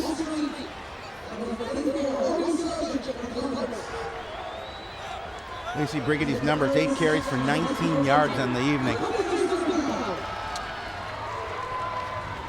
Huskies 1 of 6 on third down, and flags fly, and it's going to be 3rd and 11, I think. Not the way Coach Wilkie. Start, offense, no. 3rd down. No, Coach Wilkie's got to be shaking his head about the way his offense has started. Starting on that special teams, and now this penalty. Tough sledding up inside against Coon Rapids, and they're in a big hole. As I was mentioning, just 1 of 6 on third down in the first half, and now 3rd and very long situation from their own 9-yard line. Finnis out of the shotgun, standing inside his own 10. Brigady, the deep back at his own 1. Straight drop, looking left all the way, throws, passes complete to O'Donnell. He's dropped at the 19. He's going to be just shy of a first down. Yeah, he's going to be about a yard short. We'll see if Andover goes for it. It'd be a risky move if they didn't make it. They're going to punt. Immediately sending out the punt. They have to. At this point in the field, Yeah, this part of the game, especially too, there's obviously plenty of time. You're tied at 7. You do not want to give Coon Rapids the ball in this part of the field. Now watch for the fake. McLaughlin standing at his own 5-yard line, punting to Theus. Good snap, good boot. Theus waving for the fair catch and will make it at the 45-yard line. A good field position for Coon Rapids. The good play by the defense, playing tough, and then of course a penalty hurts the Huskies. 2 penalties. A couple of penalties, but two on that before. Two on that drive, but 1 on the drive, but 1 on the special teams. Correct.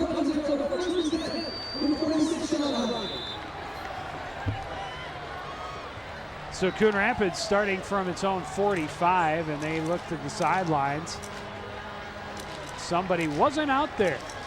That is, that's not good. No, that's not good. Handoff, Ford. Trying to bounce it outside to the right. It's going to have a gain of a couple. And number 25, Antonio Ford for the Cardinals. Now getting Logan Gain Sargent 3 in on the offense.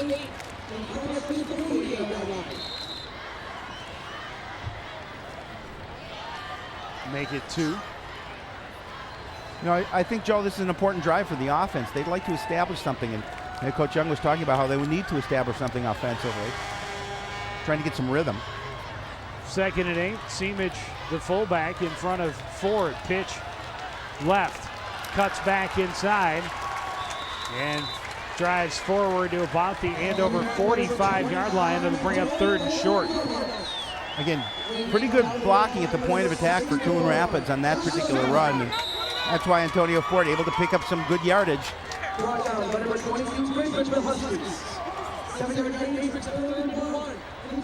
Coon Rapids 1 of 5 on 3rd down in the first half.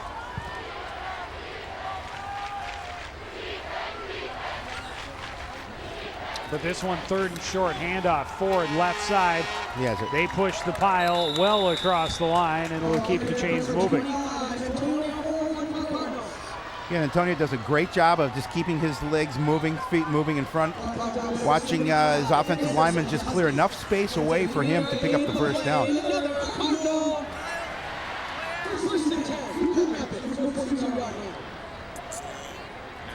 Just 3 first downs for Coon Rapids in the first half.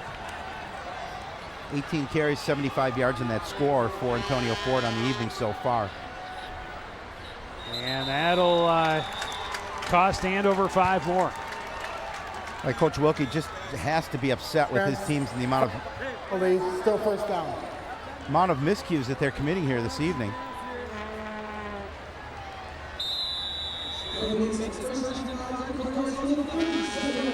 Well, and remember the Coon Rapids opening drive assisted by a couple of penalties, including a encroachment call on 4th and 4. They gave them a 1st and 10 inside the red zone.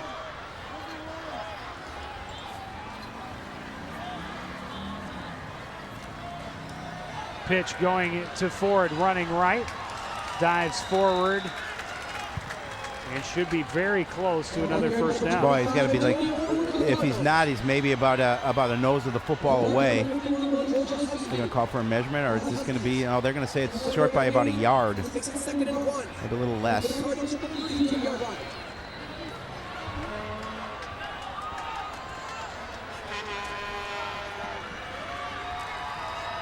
So on 2nd and short, Ford bounces it out to the right for another first down. Or do we have a Husky player down? I believe so. Again, we're going to see, good job front of the line, but Antonio does a nice job of gaining the edge. And yeah, we have a Husky player down. I can't see who that is. He's holding his knee. I don't think that's a good thing. Oh, that's Thomas Anderson, the big 6'4", 265 end, and that's not a good thing. Oh, he's in a lot of pain.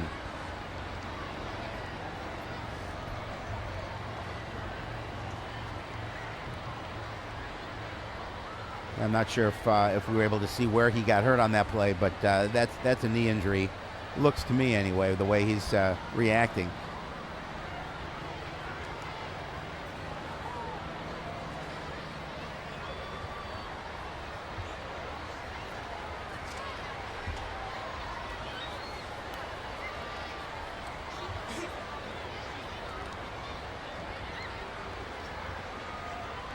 Take a break while they take a look at Thomas Anderson and be back with more from the complex right after this. You're watching live high school football on CTN. In 1977, an 8-year-old boy picked up the game of golf from his father. The odds of that same boy then making it to the US and European pro golf tours, 1 in 7 million. The odds of the Big Easy winning the US Open twice, 1 in 1.2 billion. The odds of him having a child diagnosed with autism, 1 in 110. Ernie Els encourages you to learn the signs at autismspeaks.org. Couple of teammates helping Thomas Anderson off the field, and not a good sign for that front line of this defense that has played so very well. Yeah, one of the key starters out for the Huskies up front, and Thomas Anderson. And Coon Rapids moving on 1st and 10 from the 28. Ford dives forward for a gain of 2. Flag comes in late. Well, that's interesting. Is that going to be against the Cardinals? That's a hold. Yeah, that's a hold against Coon Rapids.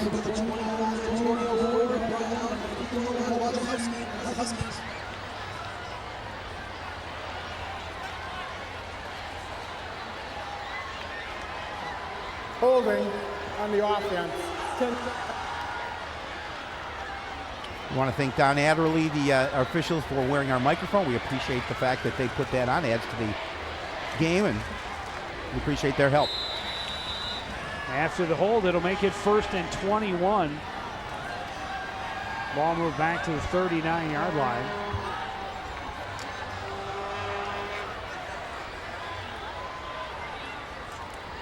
Handoff goes to Ford. Drags a man a couple yards, but it'll be 2nd and long as he got back to the 36-yard line, a gain of 3. Well, I think he dragged Wojciechowski a little bit. That's strong. That lower body, those leg strength for Antonio Ford, pulling a defensive lineman with him. We'll see it again. Yeah, he's just dragging him.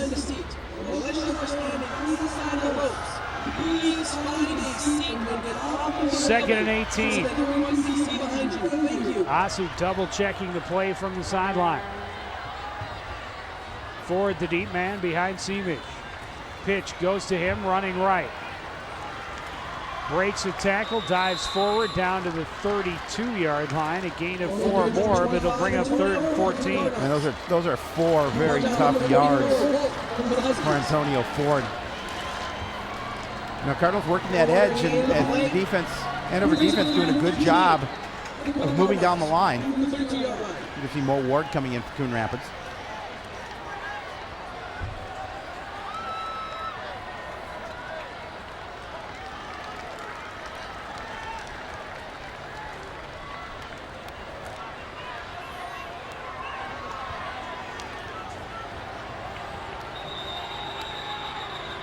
Timeout, Coon Rapids. 5 minutes and change to go here in the 3rd quarter. Now we talk about coaches not liking to take timeouts, but the head coach John Young saw something he did not like and decided it was better off to burn a timeout here early on and make sure you're on the right page offensively, especially when it's 3rd and long. You want to make sure you have the right play called. They're going to talk about it. Also gives the defense an opportunity to go over there and regroup a little bit. Well, Coon Rapids only converting 2 3rd downs so far tonight.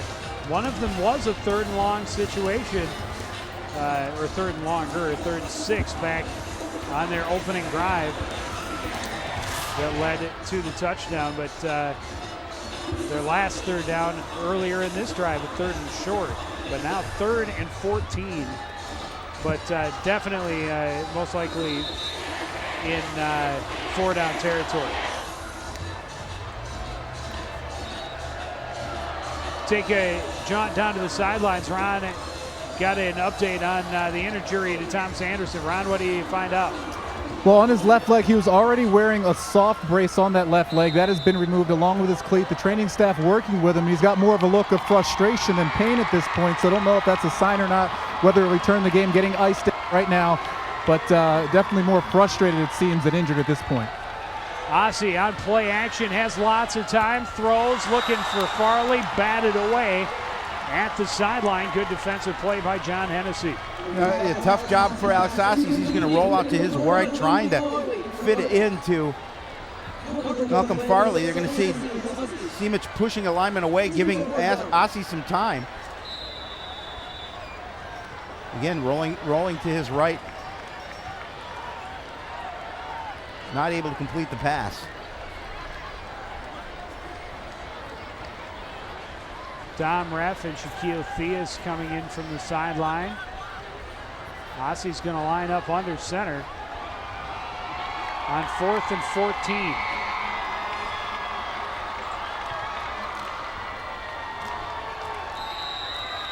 That's delay game. So they'll make it 4th and 19. Penalty, 4th down. Second delay call against Coon Rapids tonight. A lot of penalties here this evening. On both sides of the ball. Not as many as we saw in the Champlin game. No. Of course, the game's not over yet. It's like Ossie's going to punt this one, and he does. Flag comes down. Fair catch made at the 5 by Kyle Siebold. He's going to have to kick that one again.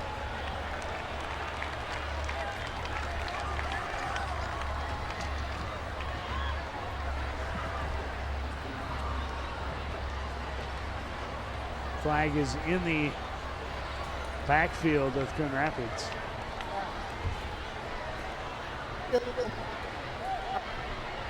Five-yard penalty, repeat 4th down.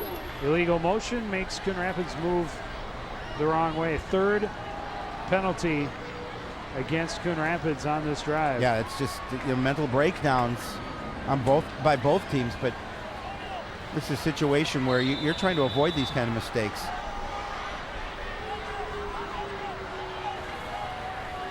And hard for Ossie to try and duplicate that kind of punt, but he will be asked to do it again. This one nearly blocked, but another good punt for Ossie. Will bounce and pretty much stay right there at about the 14-yard line. Still a pretty good punt, but Andover gets about 10 yards off of the penalty. So far, both defenses just keeping a good job of not letting the offensive teams get into a rhythm. And the way this game is going, Joe, the next touchdown may win this game. Well, and originally I thought maybe you'd go for the 49-yard field goal on 4th and 14.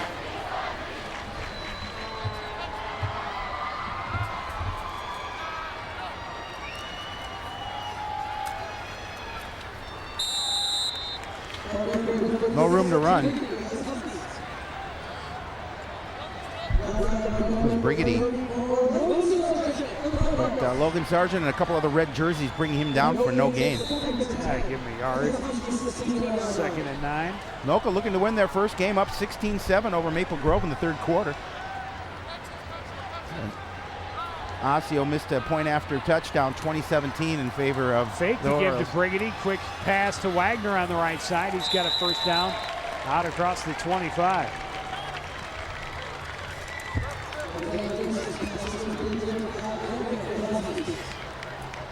Just a quick throw to Wagner and nice blocking by the receivers on the edge. He's able to pick up the first down.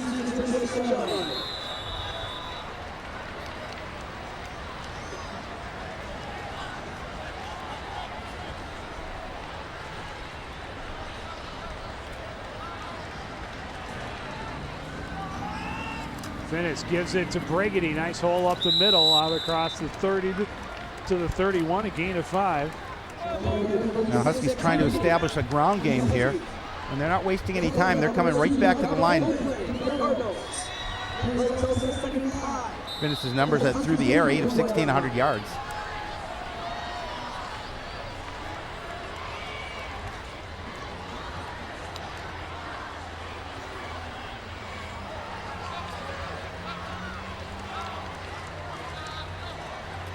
With 4 receivers, quick screen near side to Logan Quinn. Got a block, he has a first down out to the 38-yard line. Gain of 7. The Huskies trying to spread things out a little bit, throw those quick hitches out to the receivers, and let them run after the catch. Worked on the last couple of situations for the Huskies and able to pick up a couple of first downs.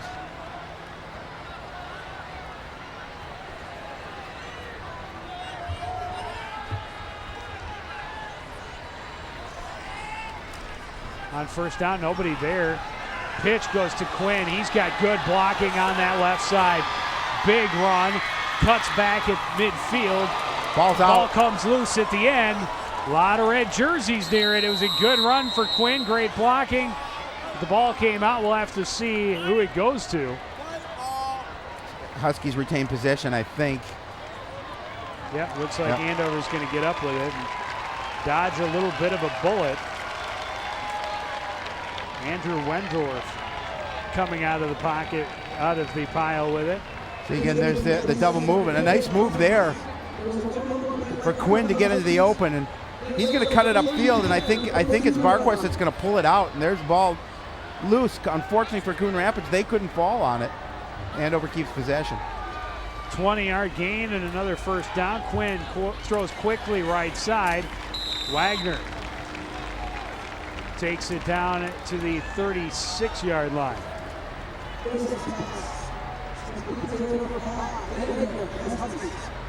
Huskies with a nice sustained drive so far. This time is winding down. We're almost to the 2-minute mark of the third quarter.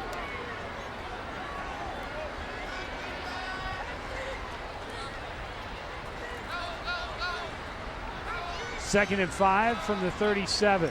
Finnis hands it to Brigady right up the middle. Not a lot there. He's going to gain a yard, maybe 2. I think they're going to mark that ball to 35. Bring up third and about 3. Dylan Garski in on the tackle for Coon Rapids. Right now, Andover doing a good job of getting the edge on this defense here in this drive.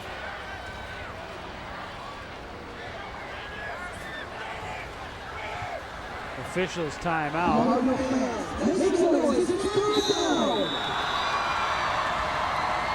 Big third down. Huskies just 1 of 7 tonight on third down conversions. And they got the Cardinals to jump. They'll get a free one. Boy, does that hurt. Looks like Travis Dunau on the jumping over penalty on the Cardinals. That'll, as you mentioned, give the defense first down. Give the Huskies first down.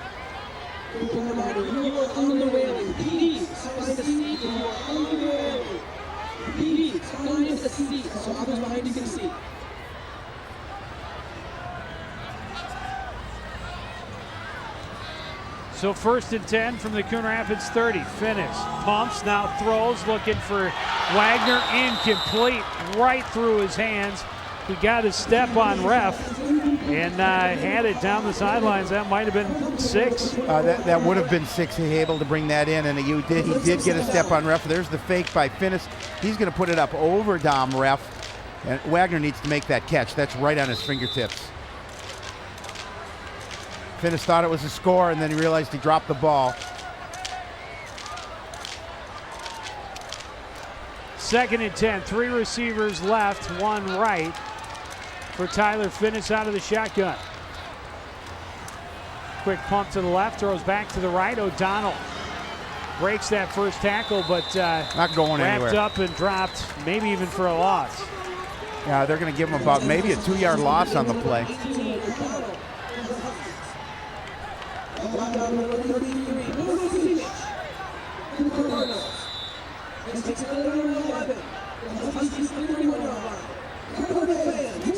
So a third and long situation now. If they don't make it, definitely a 4-down situation here, this part of the field for the Huskies.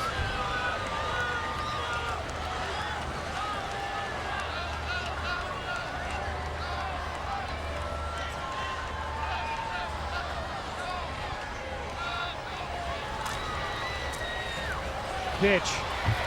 And losing even more yardage. That's Quinn. Logan Quinn spun to the ground by Bruno Simic. Again, good pursuit by the Cardinal defense. They were not going to let Quinn get around the edge. And Bruno Simic with a nice play from his middle linebacker position. And that'll do it for the third quarter. No score since the first. We're still knotted at 7-all. Andover's got the ball, but facing 4th and 15 when we start the 4th right after this. You're watching live high school football on CTN. Okay, everyone, we have a lot to cover this morning. Tim should be here any second with the latest budget numbers to take us through the initial schedule for production and... Ow. This is one way to avoid getting the H1N1 flu virus. Oh, whoopsie daisy. All right, good morning. Let's get this meeting started. For some better ways, visit flu.gov. Anyone have a tissue?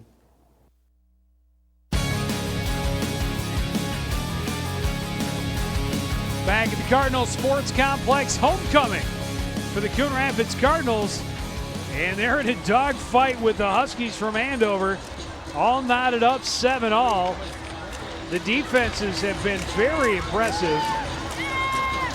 And the punting unit on once more for Andover as they face 4th and 15 from the Coon Rapids.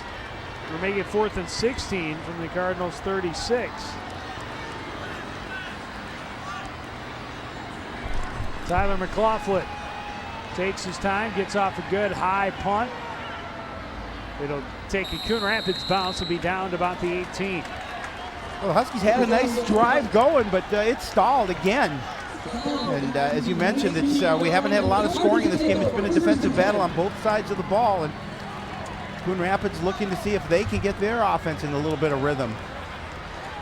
Huskies had a bit of rhythm going on that last drive, but Coon Rapids defense comes up big again. We have seen 9 punts since the start of the first or second quarter. Maple Grove coming back over Anoka, 14 unanswered points to lead 21-16 in the third quarter. Coon Rapids from its own 19-yard lines, 4 receivers in the game for Ossie. Handoff goes to Mo Ward, big hole right side, has a first down out to the 35. Biggest run of the night for Coon Rapids. Mo Ward with that big body going up the middle. That time Coon Rapids offensively did a nice job of moving those big guys out front. Look at the hole, changing a little bit of a change of direction, and Mo certainly carries that ball tight to his body. 2 carries, 16 yards so far in the evening for Mo Ward. He's the deep back, and he'll get the handoff again. Big hole left side. Dives forward and be close to another first down. Late flag coming in. I think it's coming back near the line of scrimmage. I think that's coming back. I think that's a hold. Oh no, it's a push it's a block in the back. That hurts. Block in the back. 10 yards, still first down. Let's see if we can see it right there's the block in the back. So instead of being a 10-yard gain, it's a 10-yard loss. It's 1st and 20 from the Cardinal 25-yard line. Ward stays in as the deep back. Ford lined up in the slot on the left. Handoff goes to Ward. Big hole right up the middle. Back across the original line of scrimmage. A gain of 11, I think. Close to 11. Yeah, nice, again, nice run by Mo Ward. Coon Rapids pounding that middle this time of the Andover defense, and it seems to be working on this drive. 2nd and 9. The Cardinals go 66-yard line. 2nd and 9. Ossie will operate out of the shotgun. Ward in the backfield with it. Straight drop, throws back left, incomplete, intended for Antonio Ford on the short screen. That's unfortunate because I think Antonio would have had some room to run. I don't know if that pass was just a little bit behind him. That man looks a little bit of concern on his face. This team's facing a 3rd and long.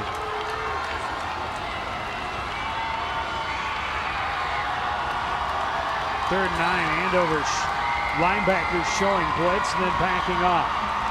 Little bobble, handoff to Ward. And he's going to be out to about the 40, but well shy of first down yardage. It'll bring up 4th and 5. Now the Cardinals will have to punt the ball again.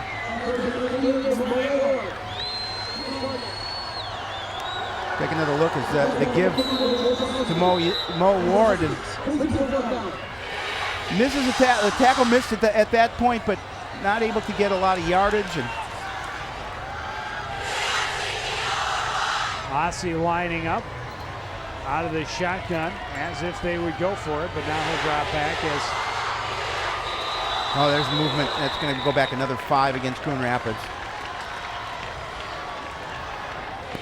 False start, offense, 5 yards, 4th down.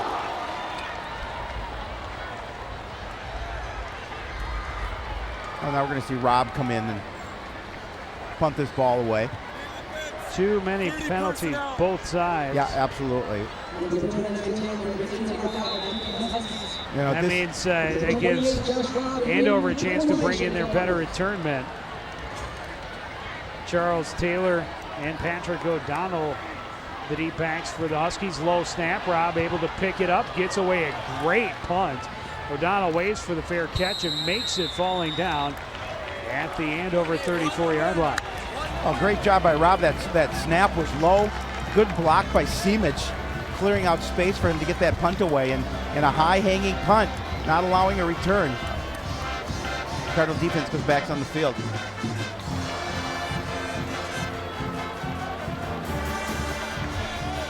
At this point, all it takes is one break for either one of these teams to get a score.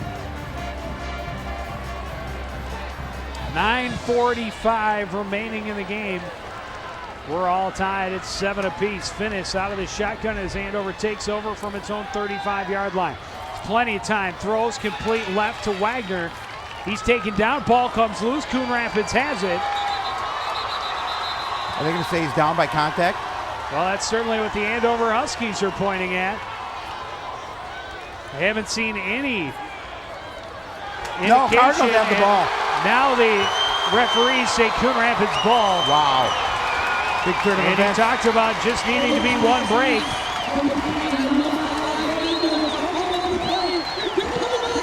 That's a bad cut. That's a terrible call. Yeah, his knee's on the ground. Cardinals will take it, but his knee is definitely on the ground.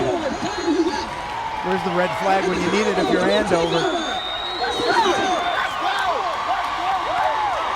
Down ref with the hit. I think Seamage with the recovery. The Andover sideline still hoping the referee huddle here will determine something else.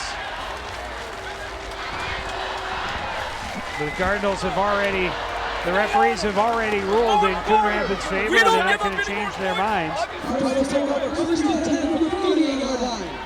Wow, we'll see if this is a big break for the Cardinals, the offense that they needed.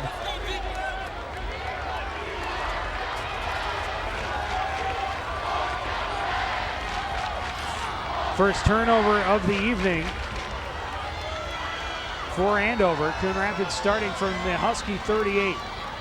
Handoff, Mo Ward cuts back to the left, picks up a block, changes hands, has a blocker downfield, and Bush gets around the corner and dragged out just shy of the 5-yard line after a gain of more than 30 yards. What a nice job blocking, a nice change of direction by Mo Ward. He has just enough speed to run away from the defender, and he's going to turn that corner and try and get Painter for 6. They're going to bring him down short, but that's a big gain for Mo Ward. We'll see it again here as the give from Ossie. And watch him change direction, and he's just going to run away from the defenders and try and turn it upfield.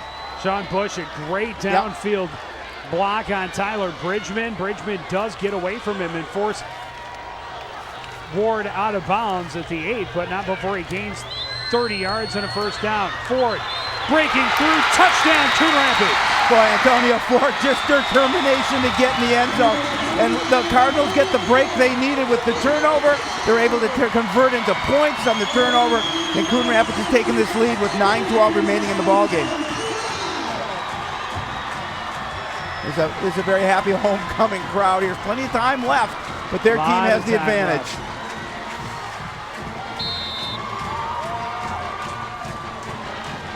Mo Ward's second touchdown of the game. Again, watch just Antonio Ford, you mean? I'm sorry, Antonio Ford. Good job of changing direction. You know what I meant. I did indeed.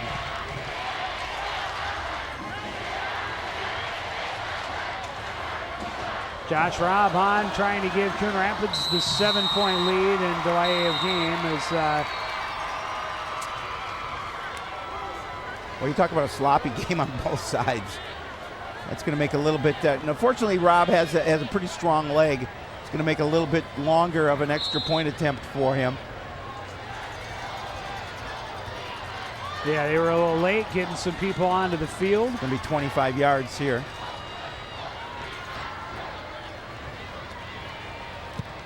Kick is up. It is good, and Coon Rapids leads 14-7. Nice way for Coon Rapids to take the lead. They convert on a turnover, and then to make those turnover into points. You can see the crowd here very happy again. Watch the great job by Antonio Ford. Change direction. Going to slip through a tackle and fall into the end zone. We give credit to the big guys up front for doing a good job of clearing out some space. And Antonio Ford does the rest. One more look. This is the setup. This is the long run again by Mo Ward. So he's able to get to the outside, and again, just enough speed to gain that edge. And his gotta like Mo's addition. We didn't see enough of him, I didn't think, early in the game. He's carried the ball 5 times for 60 yards. He must have been the secret weapon here in the second half. 12-yard average is pretty good. That's pretty good, is right. Of course, that the biggest play on offense for either club tonight. The 30-yard scamper by Ward that set up the touchdown by Ford. O'Donnell dropped the kick. Able to get back on top of it, but Andover is going to have to start from its own 8-yard line. Right, he's upset with himself, and he realized that once he dropped that kick, he had to fall on it, giving the Huskies, again, a very difficult chore against this Cardinal defense that's playing very aggressive tonight. Just 2 plays, 38 yards, 23 seconds off the clock. 8-yard touchdown run for Antonio Ford, second of the game, giving Coon Rapids the 14-7 lead. Head coach John Young again talking to his offense, planning things for his next drive.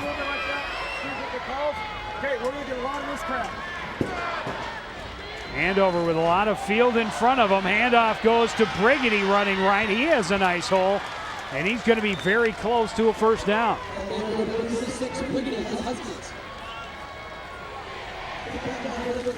He's been getting a lot of carries for Andover, and the defense for the most part has done a pretty good job on him. We talked about the fact that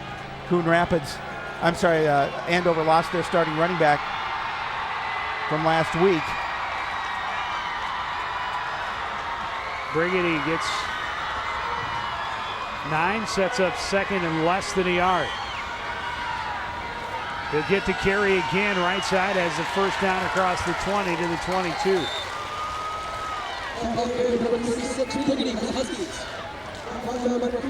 Travis Duno on the tackle for Coon Rapids.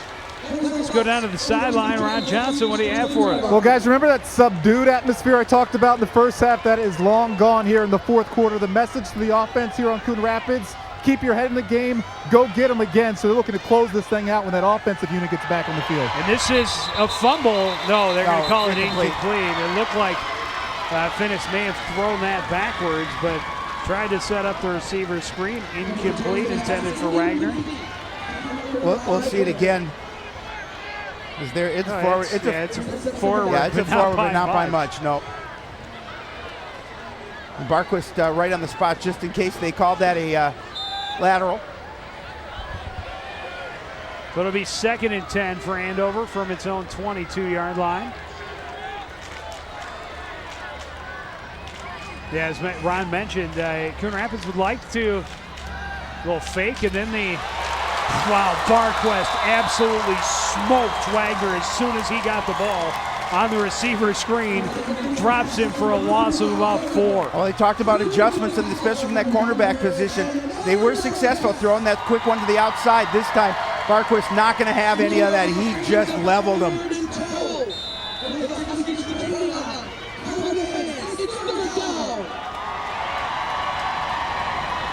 Third and 12. Big play for the defense right here. Love to get a stop. Seaman showing blitz, bringing it in the middle. Finnis chase, throws wide, incomplete. Looking for O'Donnell, and he had to get rid of it before he wanted to. Yeah, and even if that had been complete, that wouldn't have been enough for the first. And good job again by the defense, stopping Andover.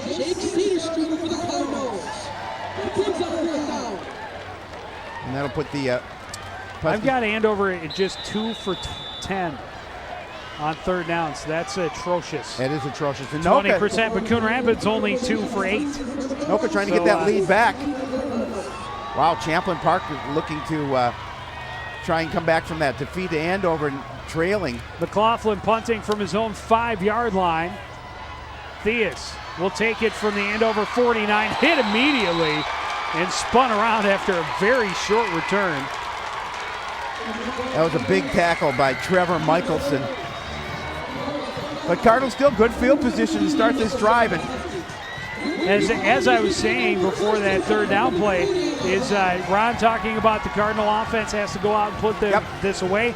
This is the situation they found themselves in against Champlin Park. They had a chance, a couple of chances in the fourth quarter to try and break their lead open. They were unable to do so, end up losing in overtime. Well, here's an opportunity now against the Huskies. 1st and 10 from the Andover 47. Ward bounces back to the left inside the 45 to the 44, a gain of 4. Tough 4 yards for Mo Ward, but again, they're just going to continue to pound the rock, take time off the clock, and try and put some additional points on the board.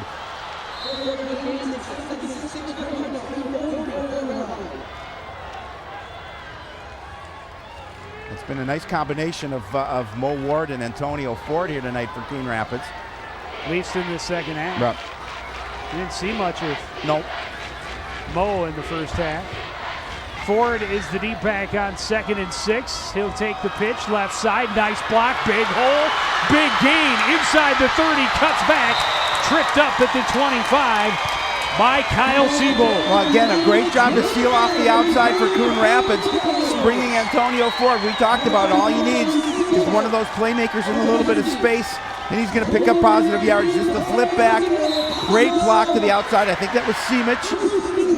A 20-yard gain and another Coon Rapids first down. Well, the smart thing is he stays in bounds and keeps the clock moving. Yes, yes. Yes, a couple of trips out of bounds by the Cardinals on their final offensive possession against Champlin Park cost them. Cutting back is Ford, breaking his way inside the 15-yard line. A gain of 8.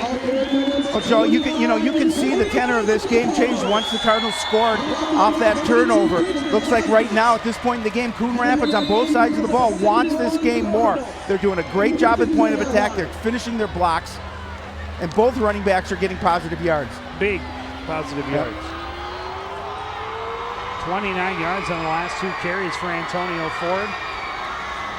It's 2nd and 1. Pitch to Ford, running right, cuts back, has a first down and more. Touchdown, Antonio Ford, number 3 of the night. Wow, what a nice run.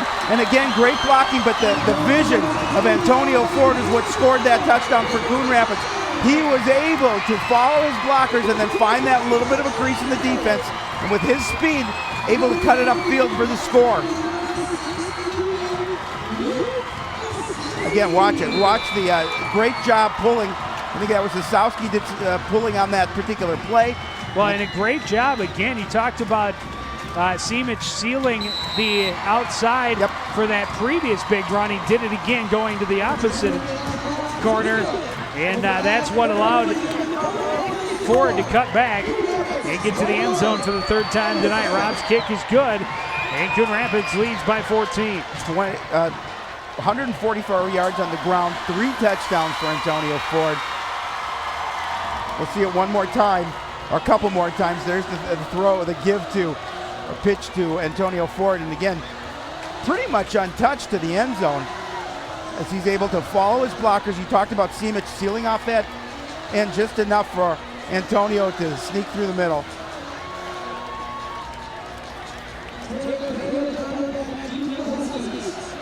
That's a big momentum for this Coon Rapids team. 4 plays, 48 yards, 152 off the clock, 15-yard run for Antonio Ford. his third of the night, and Coon Rapids with a 14-point lead and 5.5 minutes remaining in this contest.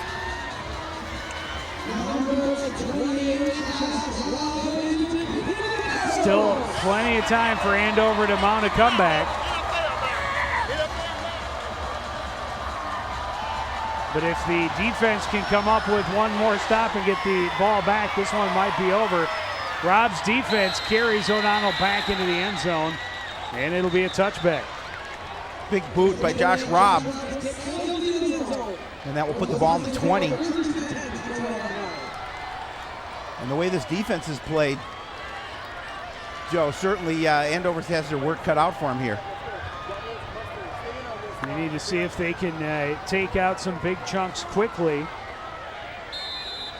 They have not had, as of yet, any really big plays.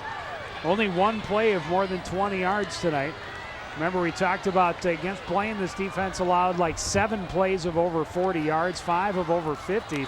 That one tipped at the line and incomplete, intended for Taylor. I think Robert Copeland got a hand on that. And we talked about Robert Copeland, and I think he missed the first 2 games. Once he's been in this lineup, he makes things happen. He's tall, he's fast. Yep. Finnis looking right, in trouble, and dropped. Copeland, one of a couple of guys there. Folk and Sirleaf, the other. Wow, this defense, by far, the best effort we've seen him play this season. No question. Yeah, and there again, Copeland and 5-yard loss makes it 3rd and 15. Seamich.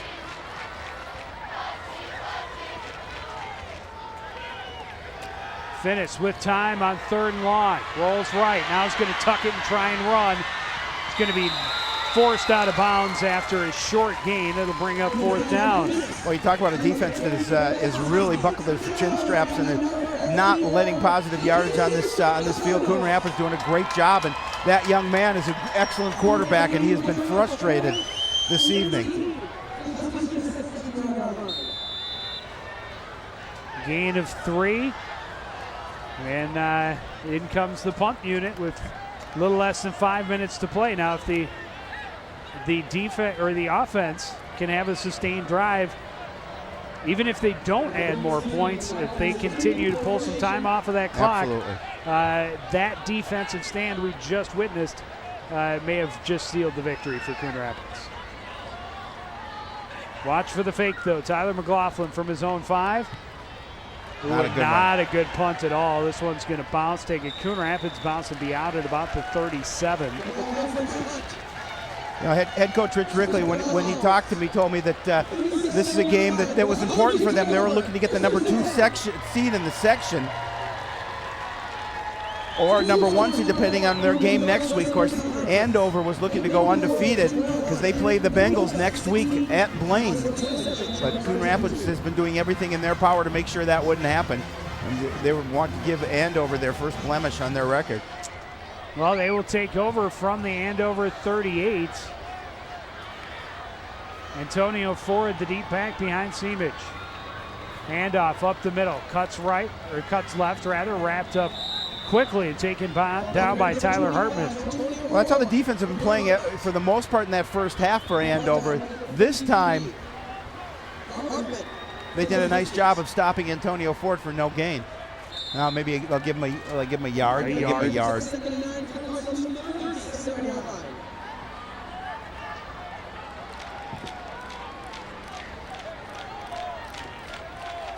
Second and 9, and Coon Rapids will make sure they take off every second they can before snapping the ball.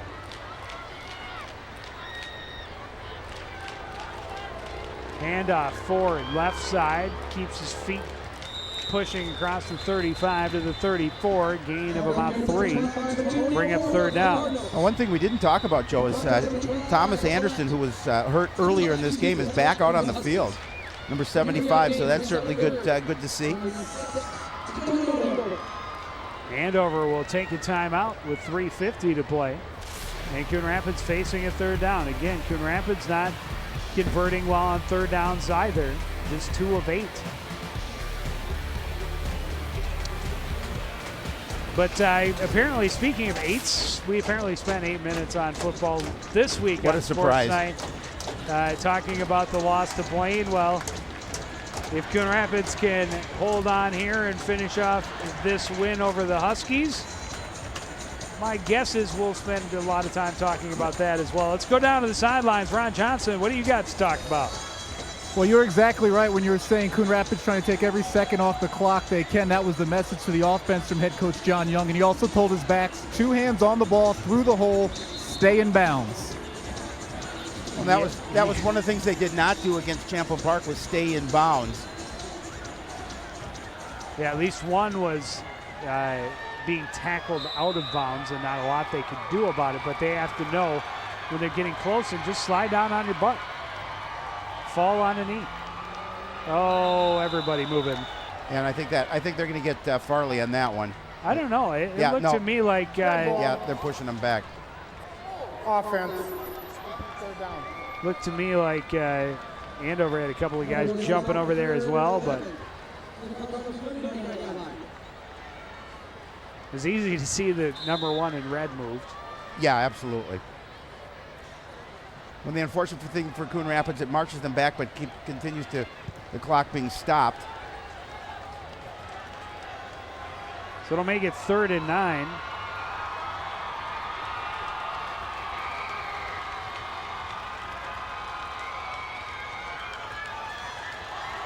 Ward breaks the tackle, and he's going to be very close to a first down. Well, depending on where they mark this football, he may have that first down. That would be very big. I think we're going to see the chain game for the first time tonight.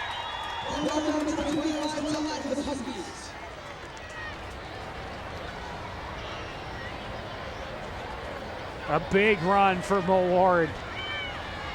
And when they've needed big positive yardage, both running backs have been successful, but Mo Ward here in the second half has been able to pick up some great yardage.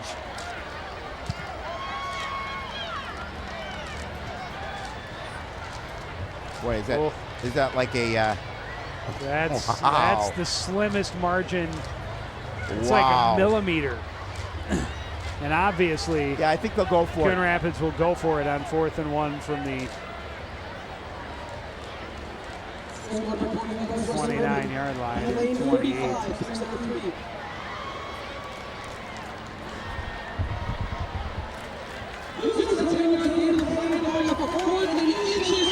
Anoka just scored to go on top of Maple Grove, 31-28, 3 minutes remaining in that game.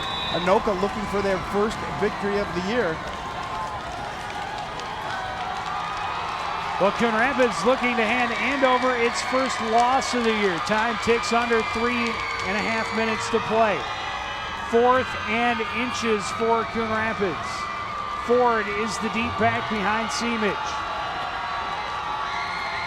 Sneak by Ossie. He's easily got the first down to the 25-yard line. Now, smart play. You keep it in the hands of Alex Ossie and let him go for that inch and pick up the first down, and the clock will continue to move. Coon Rapids will get a fresh set of downs. And as you mentioned, Andover looking at their first defeat of the year. And after a couple of tough back-to-back losses for this Coon Rapids club, seeing a victory slip away in overtime against Champlain Park a couple of weeks ago, and then last week a humiliating loss at the hands of border rival Blaine. And a big way to come back in their homecoming game. Ford drives forward on the left side for a gain of about 3. Coach JT Taylor told me before the game, he said these guys were embarrassed last week, and they want to come back and they want to make a statement here tonight. And so far they certainly have, with 2:29 remaining. They have controlled this game, especially obviously in the second half. 30 carries, 151 yards on the ground, 3 scores for Antonio Ford. He's the deep back again on 2nd and 7. Bush, the man in motion. Hand off to Ford. Big hole left side. Dives forward to about the 18. It'll be about a yard short of the first down. And the Huskies, I think, are going to call a timeout. Yeah, they called a timeout. Take another look at that as the give goes to Antonio Ford. Nice job, nice blocking up front, able to pick up some good yardage. Continue this drive moving. Osseo scoring again, 33-17, 2 minutes remaining over Champlin Park. That's a big loss for the Rebels. Yeah, 2 in a row now.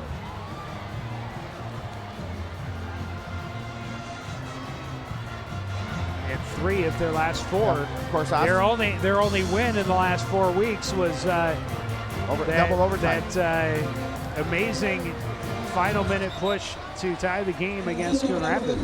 Of course, and then the win in double overtime. Yep. Coon Rapids will take on Osseo next week. They will go on the road and travel to Osseo to play a game next Friday night. There's some Andover fans leaving the stadium with 2 minutes remaining. 3rd and 2. Antonio Ford, the deep back fumble. I think Andover got the ball. That's just an exchange from center. We'll see who's got the ball.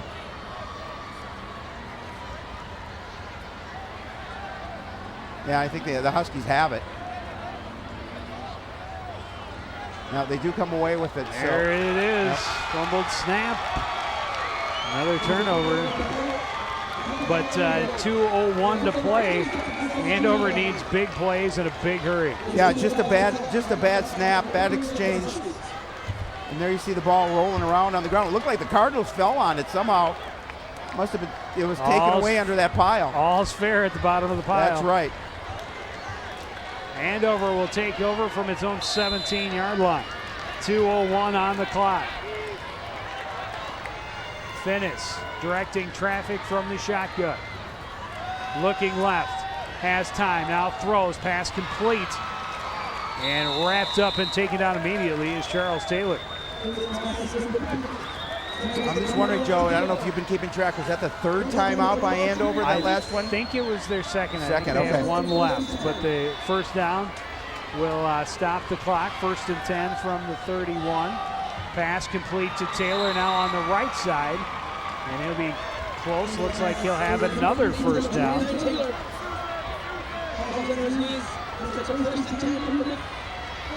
To the 42. So 2 quick passes to Taylor and 25 yards. Finnis pumps, now looks to run left. Wrapped up by Copeland, dropped for a loss. That was Copeland and Sirleaf too, but you're not going to run away from Robert Copeland. And now the Huskies will call their final timeout. With 1:33 remaining and a loss on that play. Head coach Sean Young is a little nervous. He just wants that last 1:33 to click off, and he wants to get the victory for his squad, watching his team turn the ball over. Now here's what we have coming up on CTN on Thursday, Joe. Boys or girls, we're not sure, will start their soccer playoffs. Well, both will start their playoffs. Yeah, but we're not sure who will cover. Yeah, we'll cover. At. Thank you. And then next Friday, a week from tonight, we talked about the Osseo Orioles. We'll play the Cardinals at home football, and then the last. That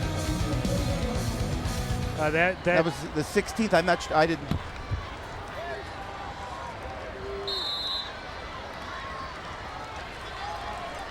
We'll just we'll play it by ear.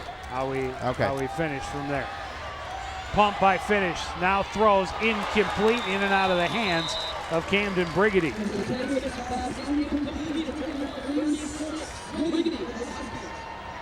And out 3rd and long. Interesting to see him throwing toward the middle of the field and not sending receivers on routes toward the sideline with under 90 seconds to play.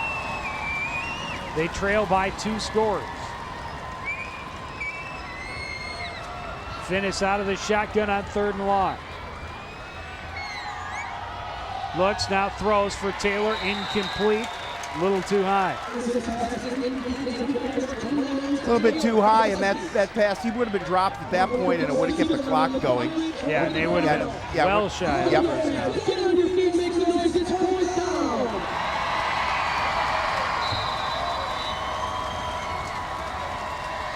And this is ball game here. Of course, I said that a couple of times in Champlin's final drive, but if Andover converts, their hopes stay alive. If they do not, Coon Rapids can run out the clock by taking these. Finish, rolls, now throws, looking for Wagner. What an amazing catch. An incomplete, ruled out of bounds.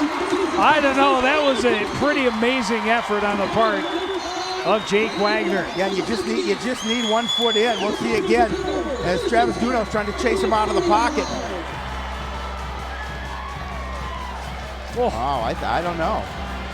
Let's see it again. It looked like if he may have had that foot in before he hit the ground, I think it that's a catch. It looked to me like he dragged a foot. I think Coon Rapids just benefited largely from another bad officiating call. Not that I would ever think to question the authorities, but the men in stripes have made a couple of bad calls in this second half that have definitely helped the Coon Rapids Cardinals. First, the turnover that led to the go-ahead touchdown, and then this one. I think now do they? Of course, they have a chance to go down, score, get a outside kick, get it back, and score again. It's a long shot. Doesn't matter now. But it is a possibility, and now they don't have that possibility. I thought an amazing effort by Jake Wagner, Absolutely. and it looked to me like he got his toes down, but all you need is I one. don't wear stripes. Well, I am wearing stripes, yeah, but you they're not actually black are. and white. This is a huge victory for Coon Rapids. Absolutely. Raise their record to 4-2, and you know, they have a place right now in the conference with the fact that they compete with anybody. They were blown out by Blaine, but you're talking about an opportunity they had to beat Champlin Park, and now they will put the final play to rest and beat Andover and push Andover's record to 5-1.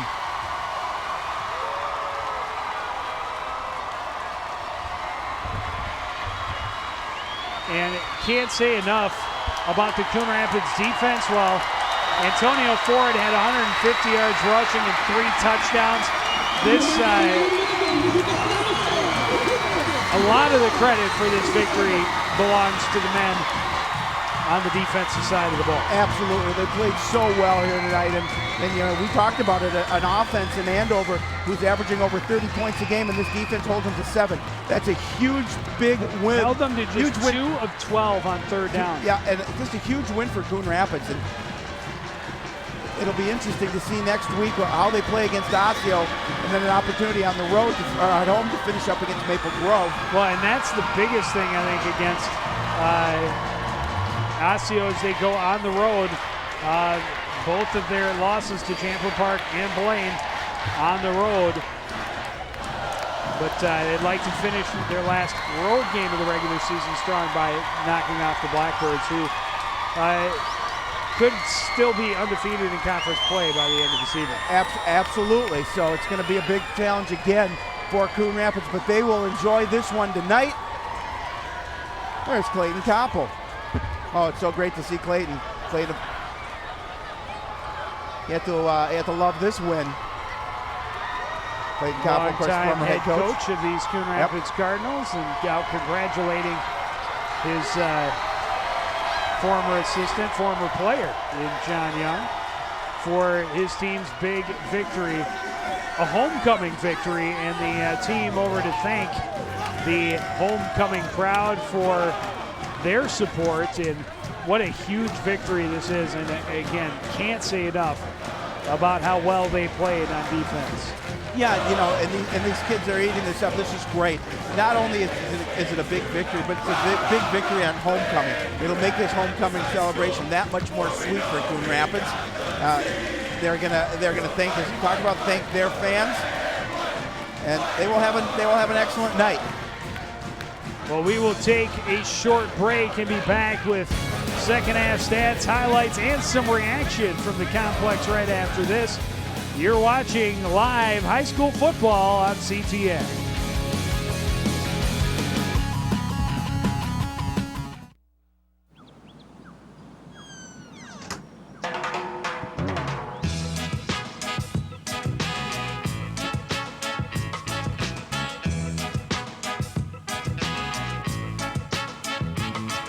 Hands can do incredible things.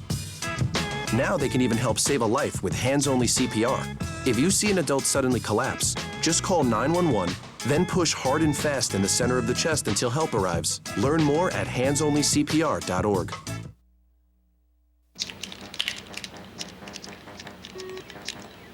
You ever think about buying a bigger place? Just waiting for a visit from the credit fairy. There is no credit fairy. How else will I get a better credit score? Look, you keep your credit card balances low and only open a new card if you really need it. No fairy? There's no magic to improving your credit, but there's help, and it's free. Go to creditfairy.org.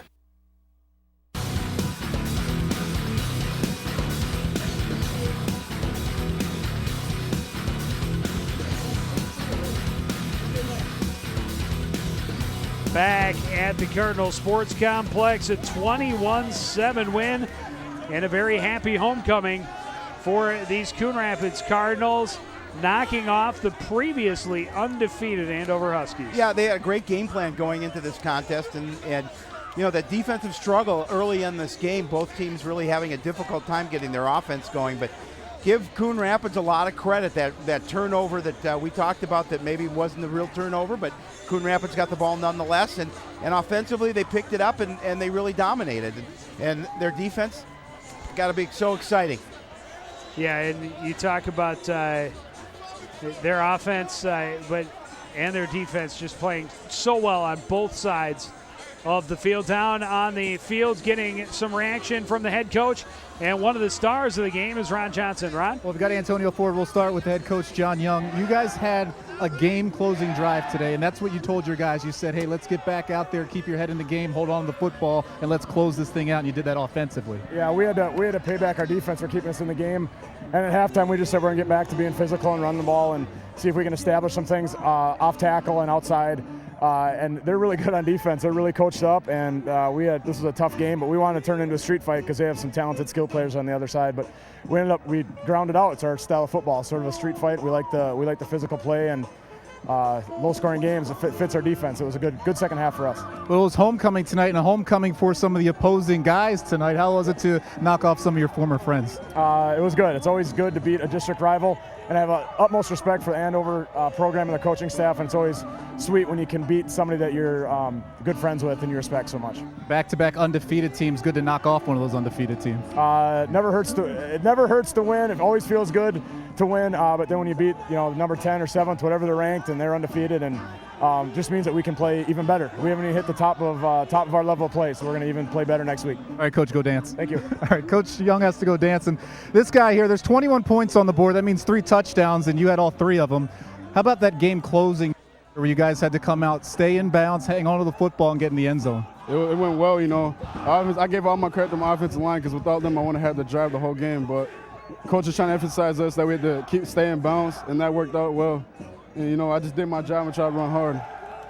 And you were running hard and also doing some of those cutbacks. Coach was celebrating that with you a little bit. Can you tell us about kind of the mindset when you have the ball and you see what the defenders are doing when you decide to make one of those cuts? Well, all my cuts usually happen naturally. I don't expect it to happen. If I see a gap, my body just takes over. All I trained for the hop season all worked off, and then my vision I just been working on, and then whenever I see something open up, I just hit it. All right, go enjoy this with your teammates. Thanks. All right, thank you. All right, guys.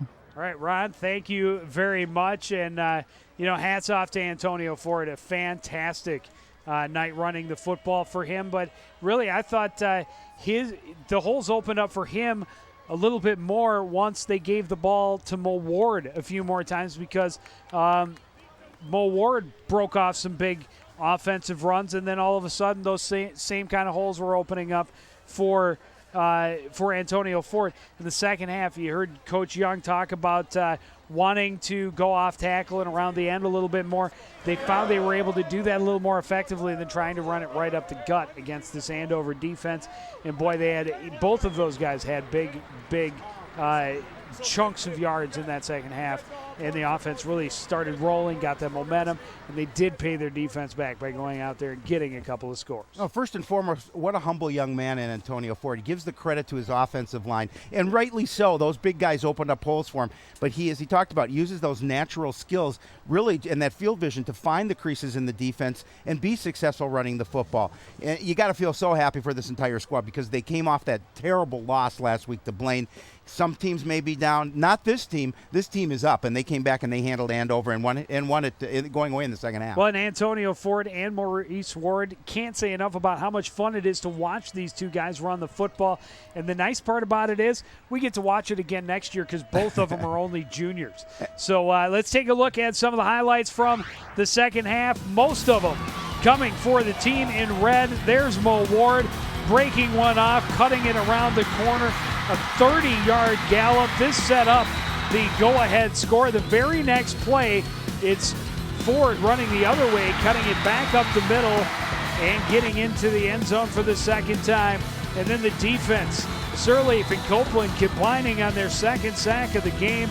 And then Antonio some more. Another big gain for him down the left side. And then he scores from 15 yards out, his third touchdown of the game. He finished with over 150 yards. Mo finished with 60 or 70 yards. A very dangerous team running the football. Look at that. The Cardinals, only 21 passing yards. Alex Ossie only completed 2 passes all evening, and those were both on the opening drive. Did not complete a pass after that. The Cardinals rack up 239 yards on the ground. Oh, with the way they were running the ball, they certainly didn't need the passing attack. Obviously, it's always nice to mix in the pass with the run, but they controlled this game on the ground, and they worked the clock. They did just a great job up front. Credit both lines, offensive and defensive, putting a lot of pressure on Andover. And Coon Rapids comes away that one negative thing you can take is the fact that they have 3 turnovers. Well, and you know what, though? They lost the turnover battle but won the game. Absolutely. So they kind of slipped away with one. They also had more penalties than Andover, but I think the Huskies were taking those penalties at worst times. They had one on 4th down that allowed the Cardinals to continue their opening drive that ended up in the end zone. Had some more that ended runs or possessions of theirs. But the Cardinals come back, play defensively fantastically on defense all game long, but the offense really comes to life in the fourth quarter. They put up 14 unanswered points and advanced to 4-2 on the season, handing Andover its first loss at the same time. But that's going to do it for this edition of CTN Sports. Again, the final score from the Cardinal Sports Complex, it's Coon Rapids 21, Andover 7. I want to thank everyone out there for joining us and continuing to support everything we do here at CTN. For the entire crew, including Ron Johnson and Howie Shapiro, I'm Joe Young, saying goodnight.